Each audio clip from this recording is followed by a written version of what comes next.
Video like जरूर कर लीजिए और ऐसे वीडियो लगातार फ्री में पाने के लिए चैनल को तुरंत सब्सक्राइब कर लीजिए और बेल आइकन को जरूर टैप कर लीजिए ताकि आगे भी सारे वीडियो आपको मिलते रहे। यूट्यूब में फॉलो करते हैं तो प्लीज ये वाला फ्री टेलीग्राम चैनल जरूर ज्वाइन कर लीजिएगा। सारे नोटिफिकेशन सारे अपडेट यहीं पे आते हैं, ध्यान रखिए। दोस्तों, स्वागत है आपका स्टडी फॉर सिविल सर्विसेज में। उत्तर प्रदेश सरकार की योजनाओं से संबंधित ये वीडियो आपके सामने प्रस्तुत है और अगस्त 2024 तक का पूरा अपडेटेड यहाँ संस्करण आपको दिया जा रहा है। चाहे प्रदेश सरकार की कोई भी परीक्षा हो, कोई भी प्रादेशिक संस्था जो कि परीक्षा आयोजित करवा रही हो, जिसमें कि आपका उत्तर प्रदेश लोक सेवा आयोग है या यूपी SSSC है, तो कोई भी एग्जाम आप देने जा रहे हैं, ये समान रूप से उपयोगी है। इसलिए इसे देखकर अवश्य ही जाइएगा और कुछ भी इसमें स्किप मत करिएगा। एक भी सेकंड इसमें स्किप करेंगे तो आपको घाटा ही लगने वाला है, इससे कुछ फायदा नहीं होगा। और बहुत लंबा और बहुत भारी वीडियो नहीं है, आप आराम से इसको देखकर एक बार रिवाइज कर सकते हैं, ठीक है। तो इसमें थोड़ा सा आप अपना समय इन्वेस्ट करेंगे और बदले में आपको ढेर सारा फायदा होने वाला है। तो जानकारियों को इकट्ठा करने में पीछे नहीं रहना चाहिए। शुरू करते हैं। अभी एकदम लेटेस्ट से शुरू करके थोड़ा पीछे जाएंगे और आपको अत्यंत सुविधाजनक तरीके से ये प्रस्तुत किया जा रहा है। मतलब यहाँ टेबुलर फॉर्म में दिया गया है ताकि आपको सूचनाएं इकट्ठा करने में कोई दिक्कत ना हो। हम चाहते तो यहाँ वन लाइनर आपको दे देते या पैराग्राफ के रूप में, जैसे ऑपरेशन भेड़िया है, अभी भेड़िया काफी चर्चा में है, तो ऑपरेशन भेड़िया है भाई, हेडिंग डालकर हम उसमें एक पैराग्राफ आपको लिख कर दे देते, हमारा भी काम आसान हो जाता। हम क्यों यहाँ टेबल बना रहे हैं? लेकिन ऐसा हमने इसलिए किया ताकि आपको याद करने में और दिमाग में उसे स्टोर करके रखने में सहूलियत हो। याद आप तत्कालिक तौर पे कर लें, बाद में आपका दिमाग उसको रिकॉल ना कर पाए, फिर क्या होगा? कोई फायदा नहीं। परीक्षा में याद नहीं आया तो आपने जितनी मेहनत की है किस काम की? तो ये उसी पर्पज से डिजाइन किया गया है। ऐसा आपको परोसा गया है कि दिमाग में आपको इसे स्टोर करने में और वहां रिकॉल करने में दिक्कत नहीं होगी। तो शुरू करते हैं। टेबल को ध्यान से देख लीजिए। इसमें किसी भी डाटा को देखने से पहले पहला जो कॉलम है उसमें योजना, समिति या अभियान जो कुछ भी है उसका नाम दिया हुआ है। उसके बाद उसकी शुरुआत कब हुई थी, उसे मंजूरी कब मिली थी, वो सारी चीजें हैं। और हर योजना का, हर कार्यक्रम का अपना एक उद्देश्य होता है। कोई भी कार्यक्रम बिना उद्देश्य तो होगा नहीं, तो वो पर्पस दिया हुआ है। ऐसे ही करके ये टेबल है। आइए शुरू करते हैं। तो ऑपरेशन भेड़िया, और चूंकि बात भेड़िया यानी किसी वन्य जीव की हो रही है, तो निश्चित तौर पर उत्तर प्रदेश का प्रादेशिक जो वन विभाग है उसके द्वारा ये प्रोग्राम चलाया जाएगा। तो ये इसमें प्रायोजक, ठीक है। और अगस्त 2024 में बहराइच जिले में जो मेहसी तहसील है वहां पर इस ऑपरेशन को लॉन्च किया गया था, इस ऑपरेशन को चलाया गया था। उद्देश्य क्या है? तो हाल में जो भेड़ियों के हमले हुए हैं, इंसानों पर हमले हुए हैं, नरभक्षी कहा गया है उन्हें। हालांकि हर जीव के नरभक्षी बनने के पीछे कुछ बड़ी वजहें होती हैं और वजहें आमतौर पे कहीं ना कहीं जाकर इंसानों से जुड़ती हैं। खैर, तो जिम्मेदार भेड़ियों के झुंड को पकड़ना और बेअसर करना इसका उद्देश्य है, ठीक है। इसके बाद अगली पॉलिसी है, यह है उत्तर प्रदेश की नई सोशल मीडिया पॉलिसी। अब इसमें क्या खास है? तो अगस्त 2024 में उत्तर प्रदेश के मंत्रिमंडल ने एक नई सोशल मीडिया पॉलिसी को मंजूरी दी है। ये मंत्रिमंडल के द्वारा मंजूरी इसे प्राप्त हुई। उद्देश्य क्या है? तो सोशल मीडिया नीति का उद्देश्य बनता है कि फेसबुक, एक्स मतलब पुराना वाला ट्विटर, और इंस्टाग्राम, यूट्यूब, इस तरह के जितने भी सोशल मीडिया प्लेटफॉर्म हैं उन पर सामग्रियों को रेगुलेट किया जाए, उनका विनियमन किया जाए। जैसे वो आप पढ़ते हैं ना, ईस्ट इंडिया कंपनी में भ्रष्टाचार व्याप्त हो गया था तो उसको रेगुलेट करने के लिए रेगुलेटिंग एक्ट आता है, वहां से सब कुछ सीधा हो जाता है। तो यहां भी जो कार्यक्रम सोशल मीडिया पर चल रहे हैं उनको सुनियोजित करने का उद्देश्य है।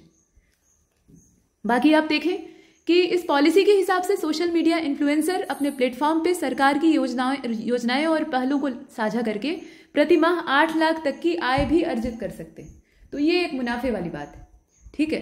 तो इसमें सारी चीजें आप देख रहे हैं जो खास थी। इसके बाद अगला यहाँ देखें, मित्र वन या मैत्री वन, ये जो पर्यावरण की पहल है। अब इसमें हमारे मुख्यमंत्री जी के नेतृत्व वाली जो यूपी गवर्नमेंट है, इसने वृक्षारोपण जन अभियान 2024 के तहत ये एक पहल शुरू की है जिसका नाम आपने देखा। और 20 जुलाई 2024 को पौधारोपण अभियान शुरू हुआ था। पौधे ढेर सारे रोपे गए और हर साल कोई ना कोई अभियान, कोई ना कोई स्कीम लॉन्च करके ये पुण्य का काम किया जाता है। लेकिन उसके बाद सबसे बड़ी समस्या ये होती है कि उन पौधों को जिन्हें रोपा गया है उन्हें जीवित कैसे रखा जाए, क्योंकि रख रखाव में किसी की दिलचस्पी नहीं होती है, बस रोप कर फोटो खिंचवा लेते हैं, ठीक है। तो काश जितने रोपे जाते हैं उसका अगर 50% भी सर्वाइव कर पाते तो दुनिया या देश कम से कम हरा भरा हो जाता। तो इस महत्वाकांक्षी परियोजना का उद्देश्य नेपाल के साथ लगी अपनी अंतर्राष्ट्रीय सीमा सहित उत्तर प्रदेश की सीमाओं पर हरियाली बढ़ाना है, क्योंकि प्रदेश में पेड़ों की निहायत ही कमी है। आबादी का घनत्व आप देख ही रहे हैं, आबादी का दबाव देख रहे हैं, संसाधन हमारे पास प्राकृतिक जो है वो सिमटते जा रहे हैं। ऐसे में वृक्षों का होना नितांत आवश्यक है। तो कम से कम सीमावर्ती जो क्षेत्र है अब ये नेपाल का बॉर्डर क्यों? क्योंकि उधर जो है वो आप देखें तराई क्षेत्र है, और तराई क्षेत्र है तो वहां पेड़ों को उगाना भी सरल होगा। और भी कई वजह हैं, सिर्फ इतना ही बड़ा कारण नहीं है। तो इसमें अन्य तथ्य भी हैं, जैसे कि उत्तर प्रदेश सरकार कार्बन क्रेडिट के माध्यम किसानों की आमदनी को बढ़ाने का काम करेगी, और इसके लिए उन्हें 20 जुलाई को वृक्षारोपण अभियान में शामिल होने के लिए प्रोत्साहित किया जाएगा, जिसमें कि करीब 35.5 करोड़ वृक्ष रोपे जाएंगे। 35.5 करोड़ कोई ऐसी वैसी संख्या नहीं होती, बहुत ज्यादा तादाद। अब इतने सारे वृक्ष रोपे जाएंगे, कल्पना करिए कि ये सारे जीवित रह जाएं, जो कि असंभव है। तो निश्चित तौर पर हरियाली जो है वो खोजनी नहीं पड़ेगी, अपने आप दिखाई देगी, दूर से ही दिखाई देगी, लेकिन ये संभव नहीं हो सकता। फिलहाल ये कोशिश की गई। इसके बाद देखें आगे आप, माता टीला, जामनी और अर्जुन सागर बांधों पर तैरने वाली सोलर परियोजना। अब ये जो सोलर परियोजना है ये तैरेगी। तो आइए देखें ये तैरती हुई योजना कहां पर है। बुंदेलखंड क्षेत्र का जो माता टीला, जामनी और अर्जुन सागर बांध है तो वहां पर क्या होगा, जलाशय भी होगा। तो वहां पर तैरने वाली ये सोलर परियोजना जो है उसको शुरू किया गया है। और इस परियोजना से फायदा क्या होगा? तो भाई सोलर परियोजना कोई भी लगाता है तो उसका उद्देश्य पहला प्राथमिक क्या होता है? ऊर्जा का उत्पादन यानी बिजली बनाना। ठीक है, तो इसमें कुल 160 मेगावाट बिजली का उत्पादन होने का अंदाजा है। अभी इसको लगाना शुरू किया गया है। ठीक है, अभी परियोजना की शुरुआत हुई है, तो पहले ही हम कैसे बता दें कि कितना वहां से प्रोडक्शन हो रहा है? तो प्रोडक्शन का सिर्फ आप एक एस्टिमेट लगा सकते हैं, अनुमान लगा सकते हैं। इसके बाद उत्तर प्रदेश की चारा नीति है। पशुपालन विभाग के द्वारा इसको, प्रादेशिक जो अपना पशुपालन विभाग है उसके द्वारा इसे प्रेषित किया गया है। और ये जो चारा नीति है, कई सारे प्रोग्राम ऐसे होते हैं जिनका कि एक टाइम पीरियड होता है, अपनी एक रेंज होती है, वो उतनी अवधि तक क्रियान्वित किए जाते हैं। उसके बाद जैसी सफलता होती है उसके आधार पर आगे एक्शन लिया जाता है। तो इसकी जो रेंज है ये 2024 से लेकर 2029 यानी 5 वर्ष की है। आमतौर पे यही अवधि रखी जाती है। जितनी भी योजनाएं होती हैं उनमें 5 साल का ही एक अंतर दिया जाता है, कुछ में 10 साल का, कुछ में 3 साल का, ऐसे भी होता है, लेकिन ज्यादातर 5 वर्ष ही होती। तो इस नीति का उद्देश्य प्रदेश में चारा उत्पादन में वृद्धि करना है। ठीक है, चारा नीति है तो सीधी बात है कि पशुओं से संबंधित जो चरने योग्य सामग्री है उसमें वृद्धि करना, और गुणवत्ता परक। सिर्फ वृद्धि करने से काम नहीं चलेगा, उसकी गुणवत्ता अच्छी होनी चाहिए और चारा ऐसा होना चाहिए कि मवेशियों को उससे पोषण मिले। ठीक है, और पोषण मिलेगा तो फिर क्या होगा? पशुओं की उत्पादकता बढ़ेगी, और पशुओं की उत्पादकता बढ़ेगी तो निश्चित रूप से किसानों की आमदनी बढ़ेगी। तो ये सब एक दूसरे से जुड़े हुए हैं। और उसके साथ साथ चारा क्षेत्र में उद्यमिता और क्षमता का भी विकास करना, क्योंकि जब चारा का उत्पादन आप करवाएंगे तो निश्चित तौर पर उसमें कुछ लोग जुड़ेंगे उस काम को करने के लिए, तो उन्हें भी रोजगार प्राप्त होगा। तो ऐसे नए उद्यमियों की पैदाइश होगी, या जो पहले से इसी क्षेत्र में है उन्हें मुनाफा होगा। तो ये सारी अच्छी बातें इसके साथ जुड़ी हुई हैं। बाकी इसका जो समय काल है उसे आप देख रहे हैं। इसके बाद देखिए आप, पेड़ लगाओ पेड़ बचाओ जन अभियान 2024। और उत्तर प्रदेश में 20 जुलाई 2024 को पेड़ लगाओ पेड़ बचाओ अभियान के तहत 36.51 करोड़ से भी ज्यादा पेड़ लगाए गए। पेड़ मतलब पौधे लगाए गए। और मुख्यमंत्री जी के द्वारा लखनऊ का जो कुकरेल वन क्षेत्र मतलब नदी तट है, वहां पर पौधारोपण अभियान को शुरू किया गया, वहां से इसका आगाज हुआ। तो ये जगह आपको याद रहनी चाहिए, और साथ में संख्या, समय भी याद कर सकते हैं। हालांकि अब समय पूछना आयोग ने बंद कर दिया है, और हो सकता है कि स्टेटमेंट वाले प्रश्न आपको दिए जाएं कि बताइए 2 स्टेटमेंट इस योजना से संबंधित हैं, ठीक है, या इस अभियान से जुड़े हुए हैं। अब इसमें से कौन सा सही है कौन सा गलत है, तो उसमें हो सकता है कि डेट देकर उसमें कुछ गड़बड़ करे, तो डेट भी देख लीजिएगा। कुल मिलाकर इसमें कुछ भी स्किप मत करिएगा, लेकिन जो मोटे अक्षरों में लिखा है उसको थोड़ा ज्यादा ध्यान से देखने की आवश्यकता है। फिलहाल इसमें खास बात क्या है, तो वही नेपाल के बॉर्डर वाले महाराजगंज मतलब सोनौली, लखीमपुर खीरी, श्रावस्ती, बहराइच, पीलीभीत, ये जितने भी कई सारे जनपद आपने देखे, इनकी सीमाओं पर मित्रवन स्थापित किए गए, जैसा कि पीछे आपने अभी डाटा देखा है।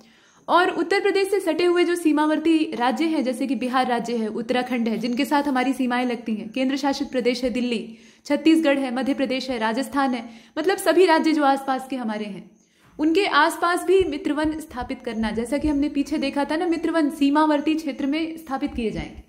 मतलब चारों ओर से जो हमारा बॉर्डर है वहां पर, तो बॉर्डर से कौन लगा हुआ है? हमारे पड़ोसी, यानी पड़ोसी राज्य, तो उनके आसपास ये मित्रवन स्थापित किए जाएंगे। उसके साथ साथ उतना ही नहीं, वो तो एक सीमित क्षेत्र था, उसके साथ ही शक्तिवन और युवावन जैसी जो अतिरिक्त पहलें हैं उनको भी शुरू किया गया है। इन दोनों शब्दों को भी याद रखिएगा, ठीक है। सर्वाधिक पौधारोपण सोनभद्र जिले में हुआ, क्योंकि निर्वनीकरण भी यहाँ बहुत तेजी से हो रहा है। वृक्षों की तादाद अच्छी है, वन्य क्षेत्र ठीक ठाक है, तो वहां निर्वनीकरण भी बहुत बुरी हालत में, मतलब बहुत बुरे तरीके से हो रहा है।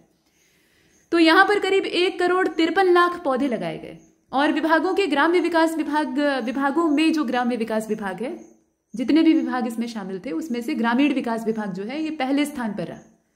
और ग्राम्य विकास विभाग ने कुल 13,54,00,000 पौधे लगाए और वन्य जीव विभाग जो है उसने कितने लगाए तो 12.64 करोड़ पौधे लगा के दूसरा स्थान अर्जित किया।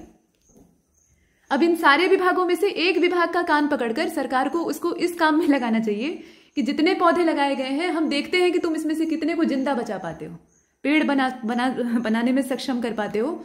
ऐसा इसमें से किसी एक विभाग को उत्तरदायित्व और खासतौर पर ये वन विभाग को देना चाहिए।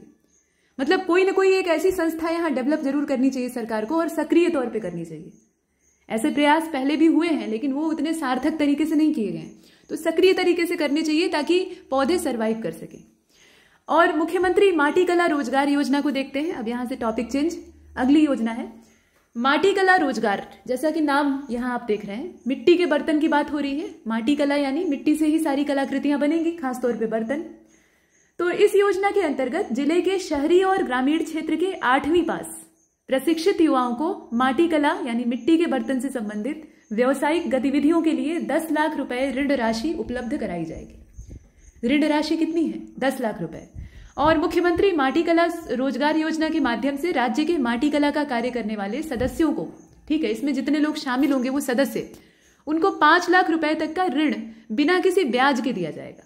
कर्जा तो चुकाना ही पड़ेगा लेकिन उसमें ब्याज माफ, ये एक अच्छी बात। और 5 लाख से ज्यादा और 10 लाख रुपए तक का जो लोन है ये न्यूनतम 8वीं पास तथा माटी कला की जानकारी रखने वाले जो प्रशिक्षित कुम्हार होंगे उनको दिया जाएगा। ठीक है, मतलब जो प्रशिक्षित है उनके लिए थोड़ा ज्यादा ऋण की व्यवस्था है क्योंकि उनके उद्यम का दायरा भी बड़ा होगा।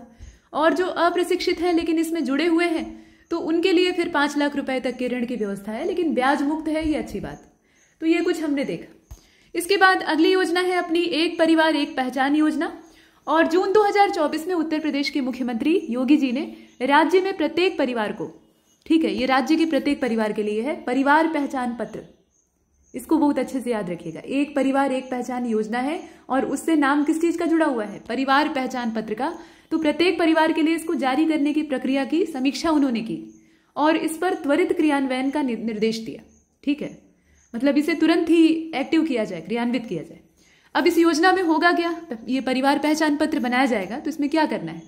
प्रत्येक परिवार के पास एक विशिष्ट परिवार पहचान पत्र होगा और इससे राज्य में परिवार इकाइयों का एक व्यापक लाइव डेटाबेस तैयार होगा। मतलब सरकार के पास एक रिकॉर्ड रहेगा इसके लिए, ताकि जितनी भविष्य की योजनाएं हैं उनसे इन परिवारों को अवगत कराया जा सके या इन्हें लाभ पहुंचाया जा सके। और भी इसके बहुत सारे उद्देश्य होते हैं। सरकार कोई डाटा अगर इकट्ठा कर रही है तो उसके बहुत सारे पर्पज होते हैं, कोई एक नहीं होता है। और इसमें योजना में उन पर्पज में आपको घुसने की भी आवश्यकता नहीं है, इतनी जानकारी बहुत है। ठीक है, क्योंकि 4 विकल्प में से एक चुनना है आपको, तो उसके लिए इतना पर्याप्त है और समय भी इतना आपके पास अब नहीं है कि आप बहुत विस्तार से इसे पढ़ें। तो महादेवी वर्मा श्रमिक पुस्तक क्रय धन योजना, ठीक है, महादेवी वर्मा श्रमिक पुस्तक क्रय धन योजना, ये है योजना का नाम। अच्छा खासा लंबा नाम है।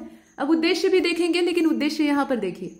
उत्तर प्रदेश सरकार के द्वारा वर्ष 2022 में शुरू की गई महादेवी वर्मा श्रमिक पुस्तक क्रय धन योजना, इसका उद्देश्य था स्नातकोत्तर स्तर की पढ़ाई कर रही लड़कियों को ये आप देख रहे हैं कि निर्माण श्रमिकों की बेटियां होंगी तो इनको एक मुश्त अनुदान दिया जाए। ठीक है, किताबें खरीदने के लिए पुस्तक क्रय योजना इसका नाम था। तो पुस्तक क्रय हेतु धन दिया जाए अनुदान में, वही जो एक मुश्त राशि है वो इनको दी जाए, ये पर्पस था। तो योजना का जो नाम है उससे काफी हद तक उसके उद्देश्य सार्थक हो जाते हैं। बाकी किसके लिए है और कौन कौन उसके दायरे में आएगा ये थोड़ा सा आपको ध्यान देने की आवश्यकता है। 2022 में इसको शुरू किया गया था। इसके बाद आप आगे चले, हरित हाइड्रोजन परियोजना को देखिएगा। मार्च 2022 का समय था, अभी लेटेस्ट है। उत्तर प्रदेश कैबिनेट ने अपनी 5 वर्षीय हरित हाइड्रोजन नीति को मंजूरी दी और यह परियोजना सफल होने पर यह नीति भारत के राष्ट्रीय हरित हाइड्रोजन मिशन के अंतर्गत वर्ष 2030 तक, इसकी जो रेंज है उसको अवश्य ही दिमाग में रखिए, वर्ष 2030 तक 5 मिलियन टन वार्षिक उत्पादन तक पहुंचने के लक्ष्य का 5वां भाग पूरा कर सकेगी। ठीक है, लक्ष्य का जो 5वां हिस्सा है वहां तक ये पहुंच सकेगी। और इसमें वार्षिक उत्पादन का जो लक्ष्य है वो कितना है? 5 मिलियन टन। और रेंज कहां तक की है? तो 2030 तक की। ठीक है, तो 5 वर्षीय हरित हाइड्रोजन नीति है। उसके बाद अगली हम देखने वाले हैं, यहां पर आप देखें, ये एम युवा है, यानी मुख्यमंत्री युवा उद्यमी विकास अभियान। अब यह जो योजना है ये अगस्त 2024 में घोषणा इसकी की गई है मुख्यमंत्री जी के द्वारा और इसके तहत लक्ष्य ये रखा गया है कि हर साल 1 लाख युवा उद्यमी जो है इनको 5 लाख रुपए तक की परियोजनाओं के लिए ब्याज मुक्त ऋण दिया जाएगा।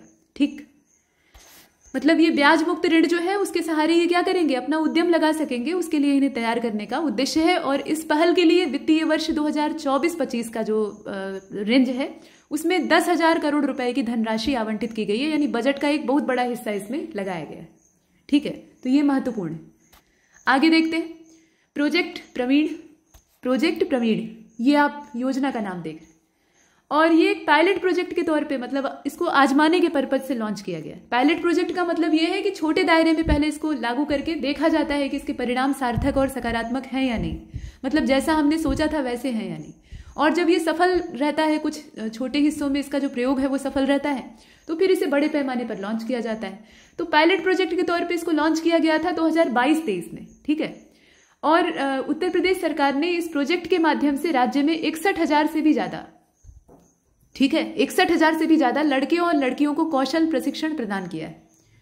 और यह परियोजना राज्य के उच्चतर माध्यमिक विद्यालयों में पढ़ने वाले कक्षा 9 से लेकर 12 तक के छात्रों के लिए काम करेगी। तो ये योजना है और इस योजना का जो समय है उसको अवश्य ही याद रखिएगा। बाकी आप देख रहे हैं कि इसमें कितने लोगों को और क्या इसका उद्देश्य है ये दिया हुआ है। साथ साथ आप देखें फाइलेरिया उन्मूलन के लिए मिशन, फाइलेरिया का उन्मूलन करना है यानी उसे जड़ से उखाड़कर खत्म करना है, तो इसके लिए मिशन लॉन्च किया गया है। फाइलेरिया को जड़ से खत्म करने के लिए प्रदेश सरकार के द्वारा वार्षिक मास ड्रग एडमिनिस्ट्रेशन, ठीक है, वार्षिक मास ड्रग एडमिनिस्ट्रेशन यानी MDA 5 से लेकर 15 फरवरी 2024 तक आयोजित किया गया था। ठीक है, ये इस मिशन का ही हिस्सा था, इससे कुछ अलग नहीं है। और यह अभियान उत्तर प्रदेश के 17 जिलों में चलाया गया है। ठीक है, यह अभियान जो है ये उत्तर प्रदेश के 17 जिलों में चलाया गया है। अब प्रश्न कैसे बन सकता है, तो किसी भी योजना से संबंधित प्रश्न आजकल जो फैशन बना हुआ है उसमें यही कि फाइलेरिया उन्मूलन मिशन के संबंध में निम्नलिखित कथनों पर विचार करिए। अब इसके बाद नीचे कुछ 2 स्टेटमेंट आपको दे दिया जाएगा। पहले वाले में ये कि इसको जो फाइलेरिया खत्म करने वाला अपना मिशन है उत्तर प्रदेश सरकार का, उसके भाग के रूप में वार्षिक मास ड्रग एडमिनिस्ट्रेशन 5 से लेकर 15 फरवरी तक आयोजित किया गया। ये पहला आपने स्टेटमेंट देखा। और दूसरे वाले में कह देगा कि यह अभियान जो है ये उत्तर प्रदेश के 16 जिलों में चलाया गया है। अब आपको पहचानना है कि कौन सा सही है। तो यहाँ 17 का जो आंकड़ा है वो 16 बना के आपको दिया है, तो आपको एक स्टेटमेंट इसमें से गलत करना पड़ेगा, पहला वाला सही होगा। इसी तरीके से दिया जाता है। ठीक है, उसके साथ एक तीसरा स्टेटमेंट भी बन सकता है कि प्रदेश सरकार ने 2026 और केंद्र सरकार ने 2028 तक फाइलेरिया को खत्म करने का लक्ष्य रखा है। तो आप समझ जाएंगे कि जो केंद्र सरकार है उसने 2027 तक का ही लक्ष्य रखा है, 2028 तक का तो रखा नहीं। तो इसमें आपको क्लियर चीजें पता होनी चाहिए, क्योंकि आजकल सरकारी योजनाओं पर सीधे सीधे प्रश्न जो फैक्चुअल है वो पूछना बंद करके फैक्ट और थ्योरी दोनों को मिला के दिया जाता है। तो वैसी परिस्थिति के लिए आपको तैयार रहना है। ध्यान दीजिएगा कि प्रदेश सरकार के द्वारा इसमें जो लक्ष्य रखा गया है वो 2026 तक का है और केंद्र सरकार का जो लक्ष्य है वो 2027 तक का। ठीक है, आगे बढ़ते हैं। कन्या सुमंगला योजना अनुदान के मौद्रिक लाभ में वृद्धि की गई। कन्या सुमंगला योजना कोई आज की तो है नहीं, तो अब इसका जो मौद्रिक लाभ है उसमें वृद्धि की गई। और खास बात यहां देखिए, 14 फरवरी 2024 की बात है, मुख्यमंत्री जी के द्वारा यह घोषणा की गई कि मुख्यमंत्री कन्या सुमंगला योजना, इसके तहत 6 श्रेणियों में प्रदान किया जाने वाला जो अनुदान है ये अप्रैल 2024, इसका समय देखिएगा, अप्रैल 2024 का जो समय है वहां से 15,000 रुपए से बढ़ाकर 25,000 रुपए प्रति लाभार्थी सालाना कर दिया जाएगा। इसमें 10,000 का सीधे सीधे इजाफा किया गया, ये एक खास बात है। और यहां देखिए इसका पीछे का बैकग्राउंड दिया हुआ है। तो अप्रैल 2019 में जो महिला कल्याण विभाग है प्रदेश सरकार का, उसके द्वारा बहुआयामी उद्देश्यों के साथ इस योजना के बहुत सारे उद्देश्य थे, तो कन्या सुमंगला योजना को शुरू किया गया था। इस पहल का उद्देश्य क्या था, तो इसमें कन्या भ्रूण हत्या को रोकना, लैंगिक समानता को बढ़ावा देना, बाल विवाह को रोकना, महिलाओं के मतलब लड़कियों के किशोरियों के स्वास्थ्य का और शिक्षा का जो स्तर है उसको सुधारना और उनकी आत्मनिर्भरता को बढ़ाना। मतलब कुल मिलाकर महिला सशक्तिकरण इसका मेन पर्पस था। उसमें सारी चीजें आती, महिला सशक्तिकरण में ये सब कुछ आता है। ठीक है, कन्या भ्रूण हत्या को रोकने का उद्देश्य, लैंगिक समानता, साक्षरता, स्वास्थ्य, ये सब कुछ इसमें शामिल है। तो वो इसका उद्देश्य था और इसकी लॉन्चिंग का समय, जो इस योजना की शुरुआत का समय है वो दिया है। वर्तमान में इसमें जो नया हो रहा है उसको आपने देखा। ठीक है, तो अब आगे चलते हैं। यहां देखिए 17 प्रमुख शहरों को सौर शहरों में बदलने की योजना है। ऊर्जा संकट एक बड़ा संकट है और पारंपरिक जो जीवाश्म ईंधन है उन पर निर्भरता बिल्कुल भी अच्छी चीज नहीं है, ये आप 1000 बार पढ़ते आ रहे हैं। तो जो अक्षय ऊर्जा के स्रोत हैं उनकी ओर हमें ध्यान केंद्रित करना चाहिए और भारत के पास इसके लिए अपार संभावनाएं हैं। सौर ऊर्जा की हमारे पास कोई कमी नहीं है, कहीं कहीं पवन ऊर्जा की भी अच्छी खासी संभावना है, कहीं कहीं ज्वारीय ऊर्जा की भी, लेकिन सौर ऊर्जा तो हर जगह लगभग उपलब्ध है कमोबेश, ठीक है। तो उससे हम अच्छी खासी ऊर्जा प्राप्त कर सकते हैं, मतलब बिजली का काम तो बहुत आराम से निपटा सकते हैं। तो यहाँ आप देख रहे हैं कि 17 मुख्य शहरों को सौर शहरों में बदलने की योजना है और फरवरी 2024 में प्रदेश सरकार के द्वारा इन शहरों को सौर शहरों के रूप में विकसित करने के लिए योजना अनावृत की गई। तो इसमें 17 प्रमुख शहर होंगे और ध्यान दीजिएगा कि अयोध्या और वाराणसी जैसे जो प्रतिष्ठित शहर हैं वो भी इसमें शामिल है, ठीक है। और उत्तर प्रदेश सरकार अयोध्या को राज्य की पहली सोलर सिटी के रूप में स्थापित करने का प्रयास कर रही है। अब स्टेटमेंट देगा अगर इस मिशन से जुड़ा हुआ, तो इसमें कहा जाएगा कि उत्तर प्रदेश सरकार वाराणसी को राज्य की पहली सोलर सिटी के रूप में स्थापित करने का प्रयास कर रही है। मान लीजिए ऐसे दे दिया तो आप झट से पहचान जाएंगे कि अयोध्या पहला था, वाराणसी पहला नहीं था। तो इसलिए यहाँ पर एकदम क्लियर, आपको क्रिस्टल क्लियर जानकारी होनी चाहिए, ठीक है। इसको आपने देखा। इसके बाद देखें मुख्यमंत्री सड़क सुधार योजना, सड़क को ही सुधारने की आवश्यकता है। तो देखें शहरों में लोगों को बेहतर सड़क सुविधा उपलब्ध कराने के लिए इस योजना को शुरू किया गया और इसके लिए वित्तीय वर्ष 2023-24 में 1000 करोड़ रुपए की व्यवस्था की गई और 1 लाख से ज्यादा आबादी वाले जो शहर होंगे उसमें इस योजना को शुरू किया जाएगा। सड़कों के नेटवर्क को और बेहतर बनाना, इसका उद्देश्य जड़ से उखाड़कर कोई नई सड़क बनाने का नहीं है।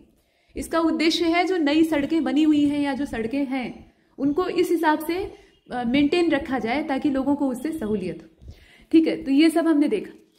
इसके बाद देखिए आगे यहाँ पर निषाद राज बोर्ड सब्सिडी योजना को, ये 29 मार्च 2023 की है। प्रदेश सरकार की कैबिनेट ने इसको क्रियान्वित करने के लिए दिशा निर्देश जारी किया है और इसकी ध्यान दीजिएगा कि जो संचालन अवधि है वो 5 वर्ष की, 5 वर्ष मतलब बजट सत्र आपका देख रहे हैं 2022-23 का, वहां से 26-27 तक, ठीक है। ये रेंज अवश्य ही याद रखिएगा। बाकी इसमें खास बात यह है कि मत्स्य पालन और मत्स्य आखेट मतलब शिकार, तो मछली के शिकार और मछली पकड़ने पर निर्भर जो निर्धन मछुआरे हैं जिनके पास आजीविका का यही एकमात्र साधन है, तो उनको जल क्षेत्रों में शिकार माही और मत्स्य प्रबंधन हेतु आर्थिक रूप से मजबूत और स्वावलंबी बनाने के उद्देश्य से इस योजना को चलाया गया है, ठीक है।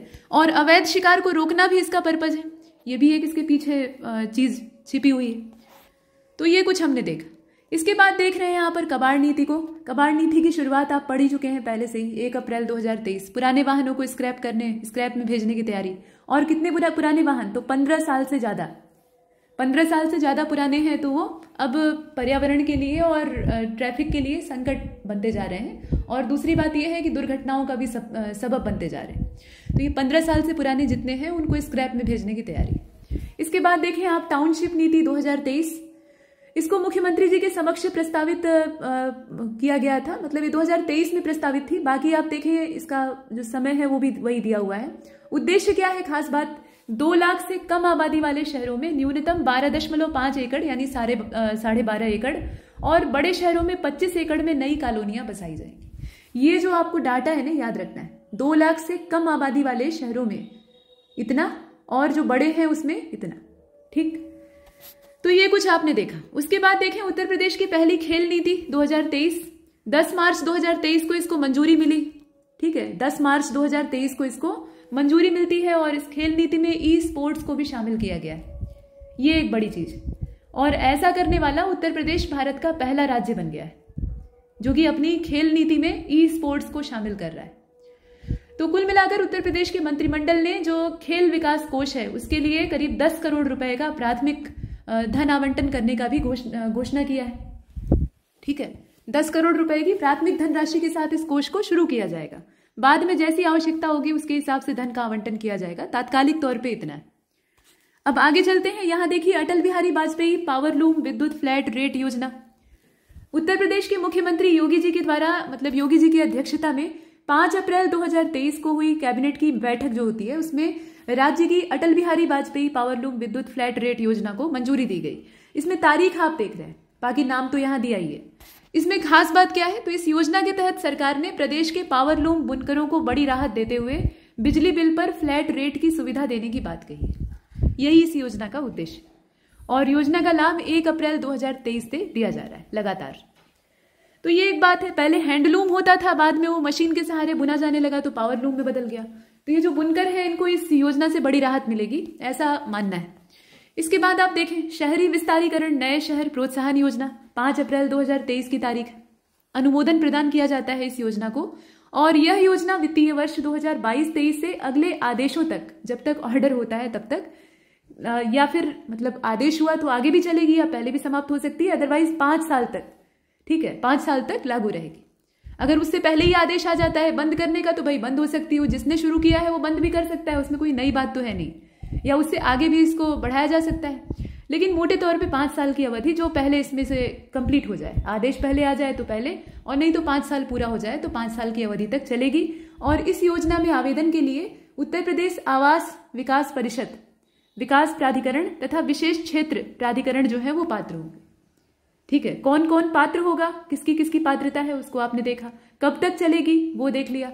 अब इस योजना में होगा क्या, तो इस योजना के तहत विकसित किए जाने वाली जो टाउनशिप है, ठीक है, टाउनशिप विकसित की जाएगी जैसा कि इसमें नाम दिया हुआ है, उसका न्यूनतम क्षेत्रफल कम से कम 12.5 एकड़ का होगा, इससे ज्यादा ही होगा, इससे कम नहीं हो सकता है।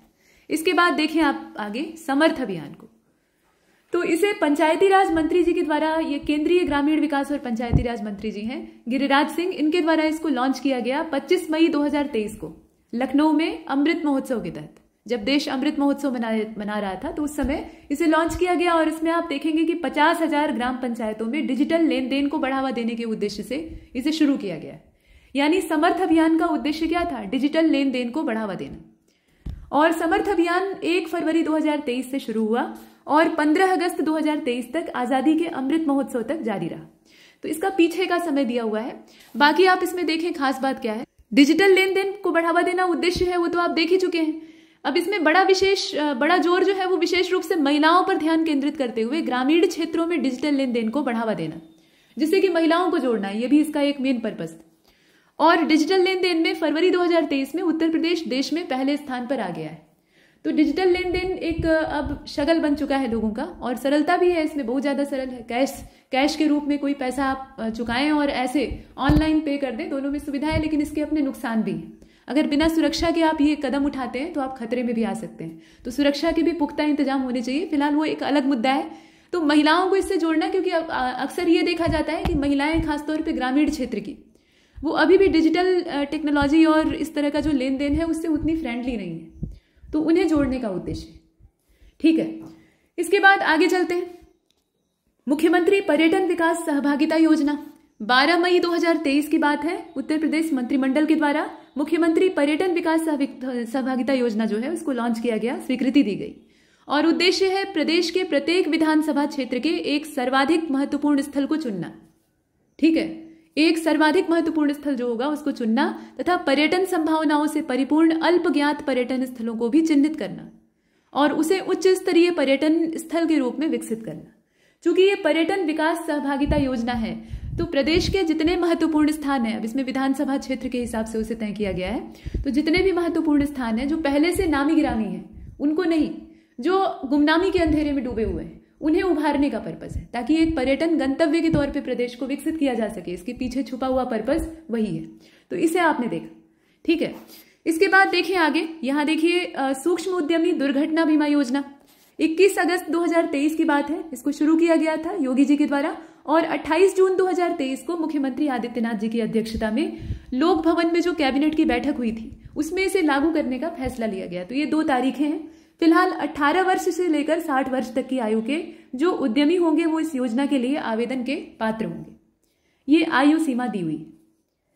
और क्या खास बात है, तो इस योजना के तहत जो छोटे यानी सूक्ष्म श्रेणी वाले उद्यमी हैं उनको 5 लाख रुपए तक का जो बीमा कवर है, दुर्घटना बीमा कवर है, वो दिया जाएगा। इसी क्रम में उत्तर प्रदेश मातृभूमि योजना 2 जून 2023 मुख्यमंत्री योगी आदित्यनाथ जी ने पंचायती राज विभाग की प्रस्तावित उत्तर प्रदेश मातृभूमि योजना का शुभारंभ किया है। और इसमें 60% धन जो है ये व्यक्ति को वहन करना होगा और 40% धन राज्य सरकार देगी। यानी एक तरह की जैसे सब्सिडी होती है वैसी ही तो 40% धन इसमें राज्य सरकार देगी, बाकी 60% खुद से लगाना होगा। और इसमें होगा क्या कि विदेश में बसे हुए उत्तर प्रदेश के जो निवासी हैं, ये अब अपने पैतृक गांव में अपने परिजनों पूर्वजों की याद में सामुदायिक केंद्र, बारात घर मतलब जो बारात के टिकने का स्थान होता है, और इस तरह के अन्य जो परोपकार वाले काम है उसको करवा सकते हैं, मतलब कोई निर्माण करवा सकते हैं।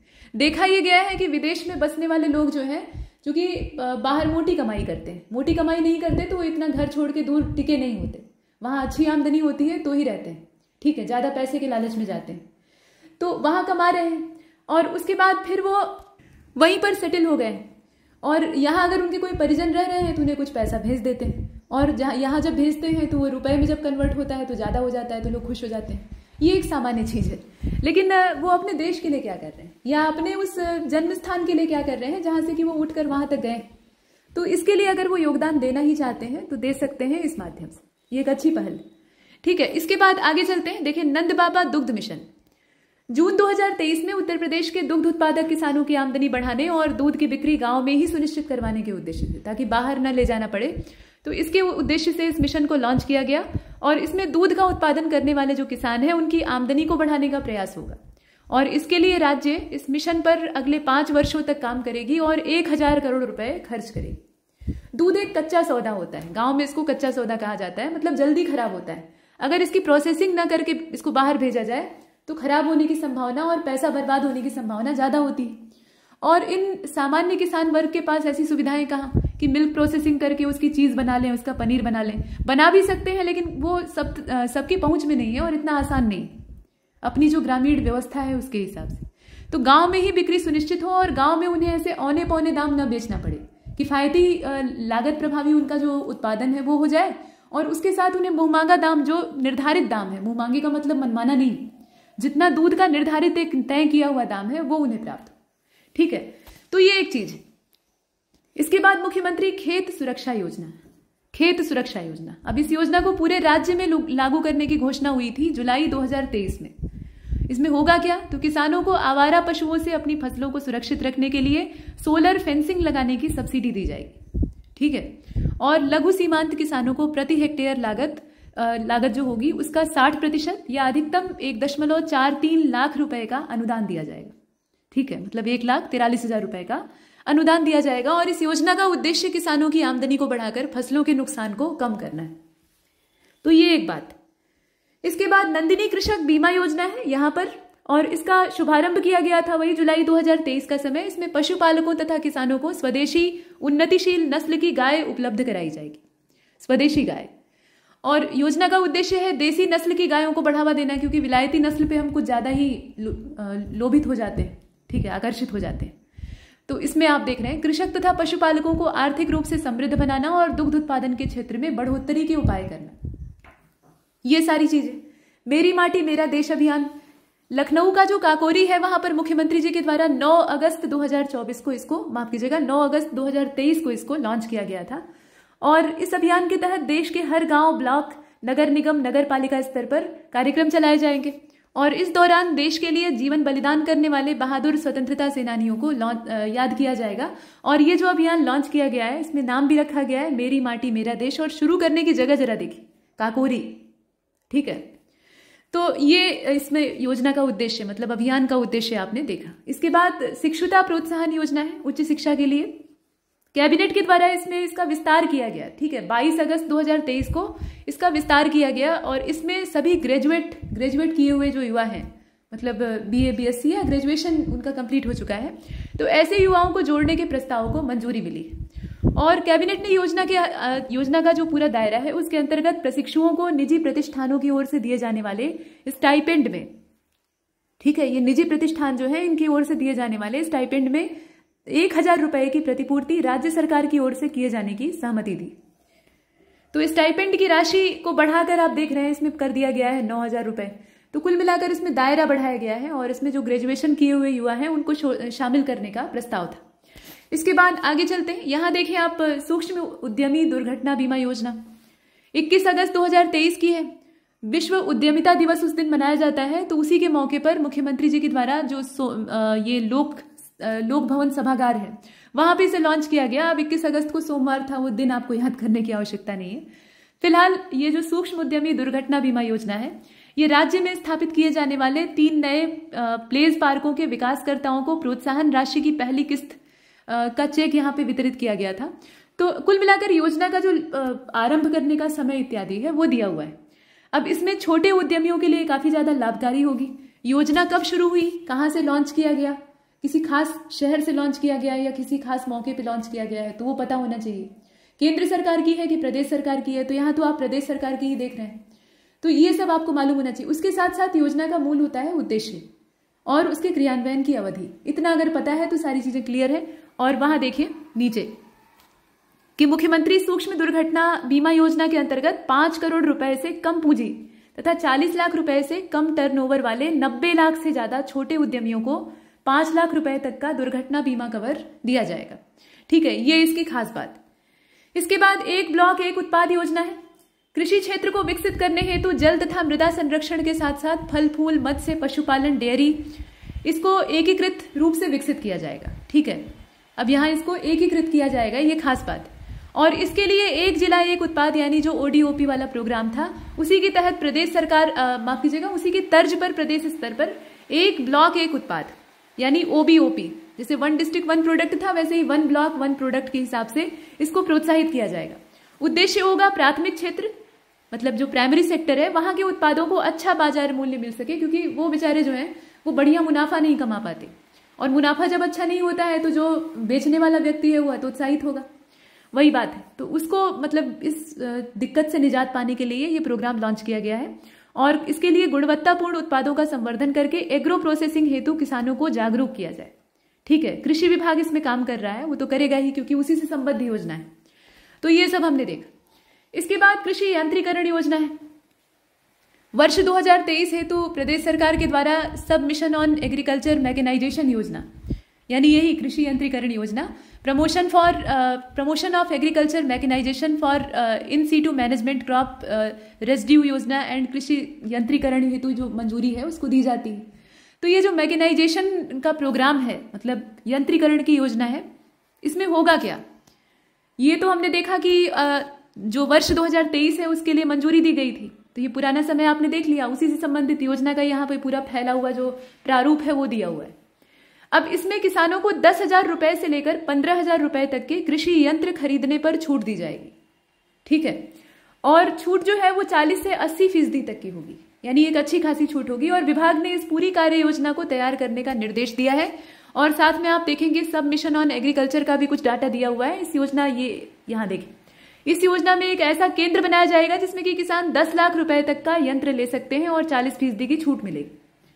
और एक खास बात नीचे कि फार्म मशीनरी बैंक, ये जो है इसमें promotion of agriculture mechanization for in situ management वाला जो है, इसमें खास बात यह है कि फार्मर मशीनरी बैंक जो है वो बनाए जाएंगे इस योजना के तहत। इसी योजना के बारे में हम देख रहे हैं। तो इस योजना के तहत क्या होगा, जो फार्मर मशीनरी बैंक है वो बनाए जाएंगे और फसल प्रबंधन करने वाले यंत्र भी इसमें लिए जा सकते हैं। ठीक है, कुल मिलाकर यह प्रोजेक्ट 15 लाख रुपए का है और इसमें 80% की छूट दी जाएगी। कृषि यंत्रीकरण का यहाँ पे क्या है, तो कृषि यंत्र खरीदने के लिए किसानों को अनुदान वही 40 से 50% का अनुदान इसमें मिलेगा। तो ये सारी बातें इससे जुड़ी हुई हमने देखी। ठीक है, अगला हम देखने वाले हैं नंदिनी कृषक समृद्धि योजना। तो नंदिनी कृषक समृद्धि योजना सितंबर 2023 का समय गौवंशीय पशुओं की नस्ल सुधार करना, दुग्ध उत्पादन बढ़ाना, उसके लिए नंद बाबा मिशन जो पीछे हमने देखा था उसी के तहत इसको शुरू किया गया है। और पहले चरण में लाभार्थियों को 25 दुधारू गायों की 35 इकाइयां स्थापित करने के लिए सरकार, मतलब प्रदेश सरकार, सब्सिडी देगी। और इसमें गायों की खरीद, संरक्षण और भरण पोषण जैसे मदों में सहायता किया जाना शामिल है। तो पहला चरण यानी 2023 से लेकर 24 का जो समय है उसमें प्रदेश के 10 मंडल मुख्यालय का मतलब हो गया कि अयोध्या, गोरखपुर, वाराणसी, प्रयागराज, लखनऊ, कानपुर, झांसी, मेरठ, आगरा और बरेली, वहां पर इसे संचालित किया जाएगा। ये पहले फेज का यहाँ पर मंडलों का नाम दिया है। मंडल का मतलब समझ रहे हैं ना, प्रत्येक मंडल में कुछ जिले होते हैं, तो वो चीज। अब इसमें कुछ और नई बात है, आप देख रहे हैं। उद्देश्य है, नया क्या है तो आप जानते हैं कि प्रदेश में दुग्ध उत्पादन की क्षमता बढ़ाना और उसके साथ साथ जो आमदनी है किसानों की, जो कि एग्रीकल्चर के साथ ये पशुपालन जो है, एनिमल हस्बेंड्री और डेयरी सेक्टर जो है, ये एक एलाइड सेक्टर के तौर पे देखा जाता है, मतलब एक संबद्ध उद्योग के तौर पे देखा जाता है, जो कि किसानों की आमदनी में पहले से ही इजाफा करता रहा है। तो उसको और बेहतर तरीके से किया जाए, मतलब व्यावसायिक तरीके से किया जाए। गौवंश में सुधार किया जाए जिससे कि दुग्ध उत्पादन की क्षमता में वृद्धि हो, और गोपालन अथवा महिष पालन का कम से कम 3 वर्षों का अनुभव इसमें होना चाहिए। बिना अनुभव के ये सारी चीजें नहीं हो सकती। तथा इसका आप देखेंगे 3 वर्ष का अनुभव होना चाहिए, वो तो ठीक है, इसका प्रमाण संबंधित जो मुख्य चिकित्सा अधिकारी है उनके द्वारा दिया गया। और अपने गांव गिराव के जितने खेतीहर लोग हैं, किसान हैं, मतलब ऐसा नहीं कि नए नवेले अभी एकदम से पढ़ लिख कर आए और खेती का अपना जो बिजनेस है वो खोल के बैठ गए और वहां से मुनाफा कमा रहे हैं, इस टाइप के किसान नहीं, जो पीढ़ियों से किसान है। उनके पास पशु पालन करने का और फसल उगाने का, दोनों का किसी भी सरकार और किसी भी वैज्ञानिक से कहीं ज्यादा बेहतर अनुभव होता है। उन्हें किसी से सर्टिफिकेट या सनद की आवश्यकता नहीं होती है, लेकिन सरकार है, अब उसने ऐसी योजना बनाई। और उसके साथ साथ आप देख रहे हैं यहाँ पर कि दुधारू पशु मतलब जो गौवंश हैं, उनमें जो अपनी देसी नस्लें हैं, जैसे कि साहिवाल है, गिर है, थारपारकर है, गंगातीरी है, ये सब गायें शामिल की जाएंगी, क्योंकि ये दुधारू गायें होती, मतलब दुग्ध उत्पादन करने वाली बेहतर देसी नस्लें होती। इकाई की स्थापना के लिए कम से कम 0.5 एकड़ की, मतलब आधे एकड़ की जमीन की आवश्यकता होगी, जगह होनी ही चाहिए। इसके बाद स्वदेशी गौ संवर्धन योजना को देखते हैं। अगस्त 2023 में मुख्यमंत्री स्वदेशी गौ संवर्धन योजना की घोषणा की गई है और इसमें गौ पालकों को अधिकतम 80,000 रुपए का अनुदान दिए जाने की व्यवस्था है। तो इसमें 18 जनपदों, जैसे कि 18 जनपदों का मतलब इसमें पहला फेज चलाया जा रहा है ना, तो इसमें पहले फेज में सिर्फ 18 जिले, लखनऊ, कानपुर, अयोध्या, गोंडा, बस्ती, गोरखपुर, वाराणसी, आजमगढ़, प्रयागराज, चित्रकूट, मिर्जापुर, झांसी, आगरा, अलीगढ़, बरेली, मुरादाबाद, मेरठ, सहारनपुर, वहां पर इसे संचालित किया जा रहा है। ठीक है, तो ये आपने देखा। अब यहां देखें, जल आधारित पर्यटन और साहसिक क्रीड़ा नीति 2023, 1 अगस्त 2023 की बात है। इसको अनुमोदित किया गया मंत्रिमंडल के द्वारा और इसमें नोडल एजेंसी कौन है वो ध्यान से देखिएगा। इसकी नोडल एजेंसी है उत्तर प्रदेश का राज्य पर्यटन निगम। ठीक है, और ये अपनी अधिसूचना की तारीख यानी 2023 की, जो अगस्त 2023 की तारीख है, वहां से अगले 10 वर्षों तक के लिए वैलिड होगी। ये कुछ खास बात है।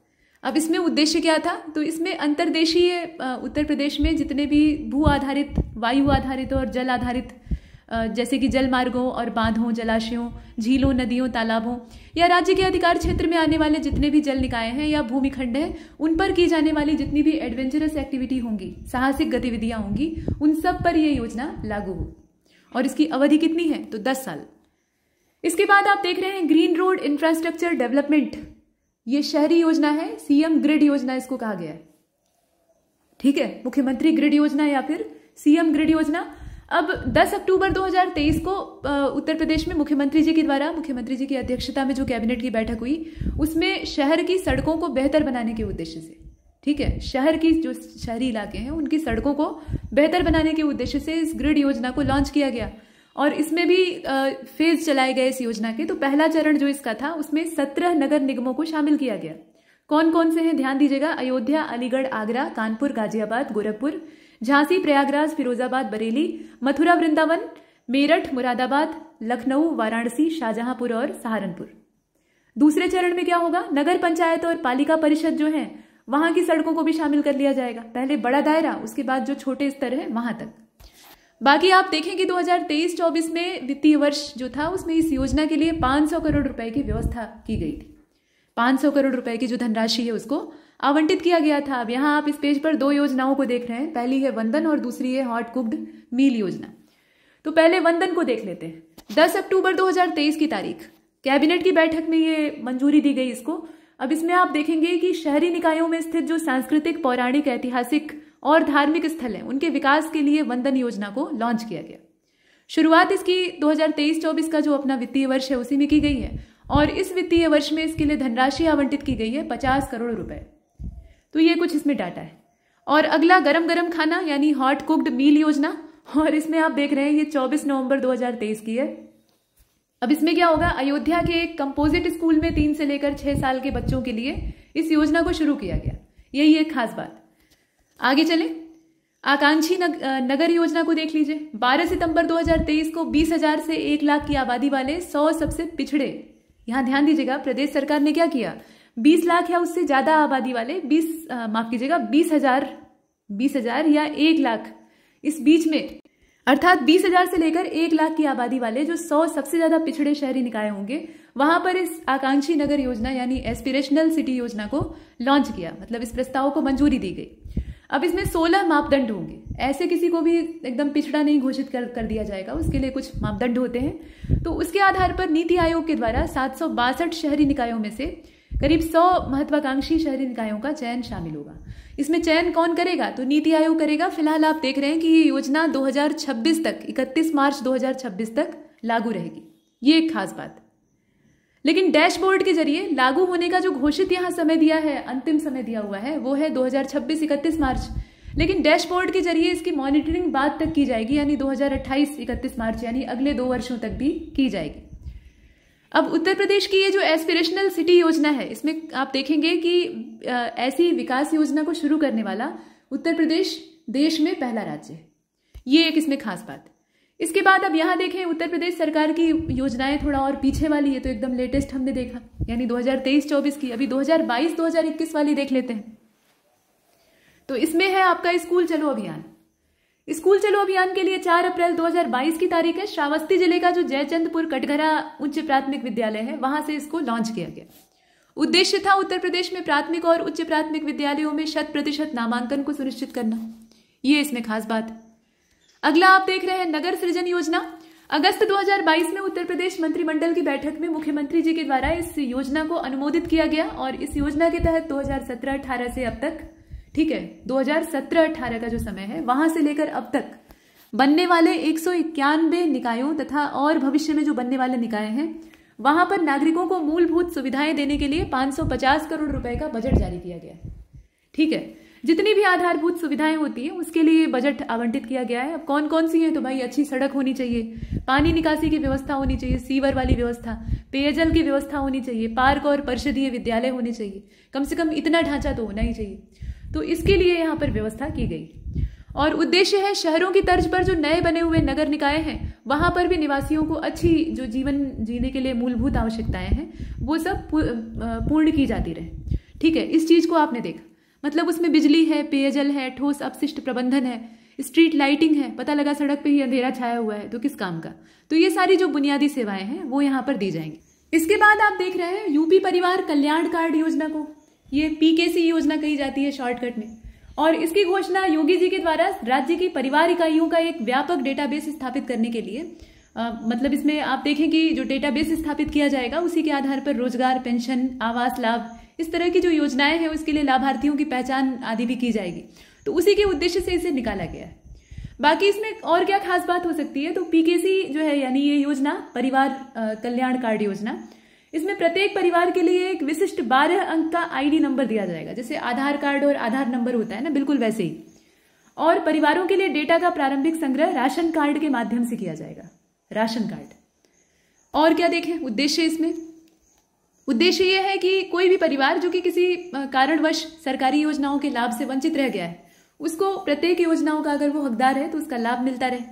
और पात्र और अपात्र जितने भी नागरिक हैं, सबकी पहचान सरकार के पास रहेगी। तो ये इसमें खास बात है। इसके बाद आगे चलते हैं और यहाँ पर कीट रोग नियंत्रण योजना है, मतलब कीट नियंत्रण योजना और रोग नियंत्रण योजना। बहुत सारे रोग जो है वो कीटों की वजह से होते हैं। तो इसे लागू किया गया था 2017-18 के वर्ष से 2021-22 तक के लिए। ठीक है, ये राज्य में लागू हुई थी पहले का समय, लेकिन अब इस योजना को 5 वर्षों के लिए और बढ़ा दिया गया है, इसलिए ये चर्चा में। मतलब ये हुआ कि अब 2022-23 से लेकर ये 2026-27 तक पूरी संचालित होगी और उसके लिए इसे मंजूरी मिल चुकी है। तो ये हमारे लिए प्रासंगिक। लक्ष्य ये था कि फसलों में खरपतवार रोग तथा कीटों से होने वाली क्षति को नियंत्रित किया जा सके। और सितंबर 2022 में मुख्यमंत्री योगी आदित्यनाथ जी की अध्यक्षता में हुई जो बैठक है, उसमें विभिन्न पारिस्थितिकीय संसाधनों के जरिए किसानों की फसलों को नुकसान से बचाने के लिए कीट नियंत्रण योजना और रोग नियंत्रण योजना को आगे बढ़ाने की मंजूरी दी गई। तो इस योजना में कुछ और खास नहीं है, बस इसे आगे बढ़ा दिया गया है। ठीक है, और कब तक बढ़ाया गया है? तो 2026-27 तक। इसके बाद देखें आप MSME प्रमोशन पॉलिसी 2022 और बायो एनर्जी पॉलिसी जो उत्तर प्रदेश की है 2022 से लेकर 27 तक चलेगी। तो ये दोनों 28 सितंबर 2022 की बात। प्रदेश की कैबिनेट ने MSME और बायो एनर्जी परियोजनाओं की स्थापना में मदद करने के लिए सूक्ष्म लघु और मध्यम उद्यम संवर्धन नीति जो अपनी है, यानी MSME पॉलिसी 2022 और साथ में बायो एनर्जी नीति 2022 उसको मंजूरी दी। इन दोनों नीतियों को मंजूरी दी गई थी, वो तारीख आप देख रहे हैं, ठीक है। और इसमें 10% से लेकर 25% तक का उपादान जो है वो उपलब्ध कराया जाएगा पूंजीगत माध्यम के रूप में। और भौगोलिक संकेतक, ठीक है, जो GI टैग होते हैं या पेटेंट इत्यादि को प्राप्त करने के लिए 2 लाख रुपए तक की वित्तीय सहायता भी दी जाएगी। ये सहायता उपलब्ध कराई जाएगी, जो कि इसमें खास बात है। उसके साथ साथ आप देख रहे हैं कि स्वच्छ हरित तकनीक को अपनाने के लिए जितनी भी MSME इकाइयां हैं उनको अधिकतम 20 लाख रुपए तक की वित्तीय सहायता का भी प्रावधान किया गया है। तो ये सब कुछ अच्छी बातें हैं। अगला हम देख रहे हैं, ये नई MSME पॉलिसी है 2022 की, और इसके लिए शासनादेश बकायदा जारी किया गया था 28 सितंबर की तारीख में। और यह जो नीति आप देख रहे हैं ये सितंबर 2027 तक चलेगी, ठीक है। इसके जो क्रियान्वयन का समय है 2022 से लेकर 2027 यानी 5 साल का है। अब खास बात क्या है, तो नए सूक्ष्म उद्योग के लिए ऋण पर देय वार्षिक ब्याज का 50% का मतलब अधिकतम 25 लाख रुपए, ठीक है, पैसे के हिसाब से अधिकतम 25 लाख रुपए, और वैसे अगर प्रतिशत में दिया रहे तो 50%। तो 50% प्रति इकाई 5 वर्षों के लिए दिया जाएगा, प्रति इकाई 5 साल के लिए दिया जाएगा। 5 साल की इसकी रेंज भी रखी गई। और रोजगार सृजन में 15% की वार्षिक वृद्धि की संभावना है। मतलब अगर इसको लाया जाता है और लागू किया जाता है, जो कि किया गया, तो उससे ऐसी आशा की गई है कि 15% तक जो रोजगार सृजन है उसमें इजाफा होगा। इसके बाद आप देखें औद्योगिक निवेश और रोजगार प्रोत्साहन नीति को, जो कि यहां पर है 2022 की नीति है। अधिसूचना की तारीख से, यानी आप देखें निर्गत हुई ये नीति जो है 3 नवंबर 2022 में, वहां से 5 वर्ष तक प्रभावी रहेगी, यानी 2022 से लेकर 2027 तक।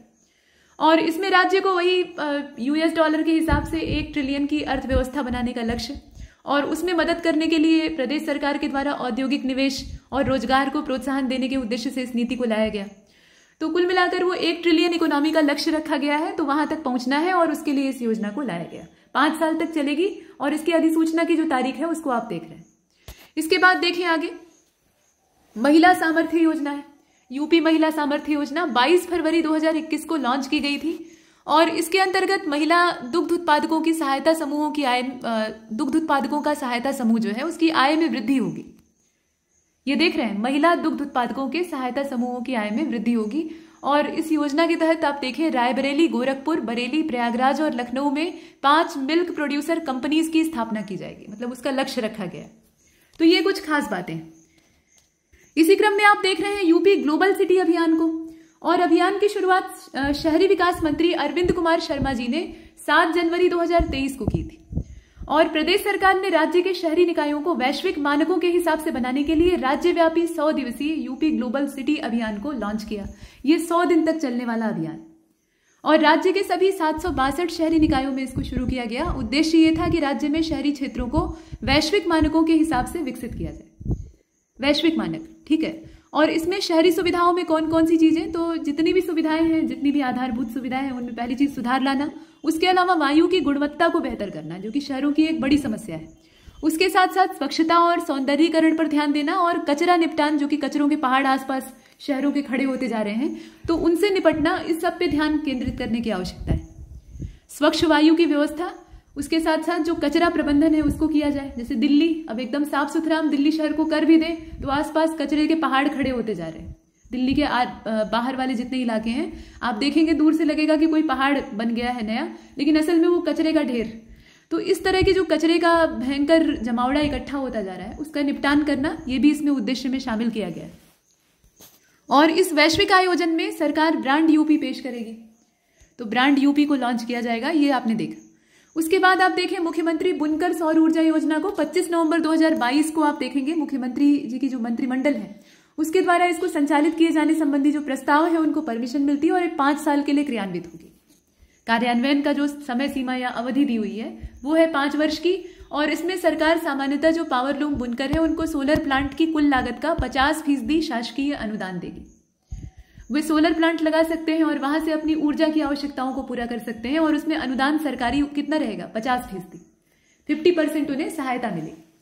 डॉक्टर अंबेडकर उत्कृष्टता केंद्र योजना, नीचे आप देख रहे हैं, सामाजिक न्याय और अधिकारिता मंत्री, साथ में डॉक्टर अंबेडकर फाउंडेशन के अध्यक्ष भी हैं डॉक्टर वीरेंद्र कुमार जी, उनके द्वारा लॉन्च किया गया था इसे 2022 22 अप्रैल की तारीख में।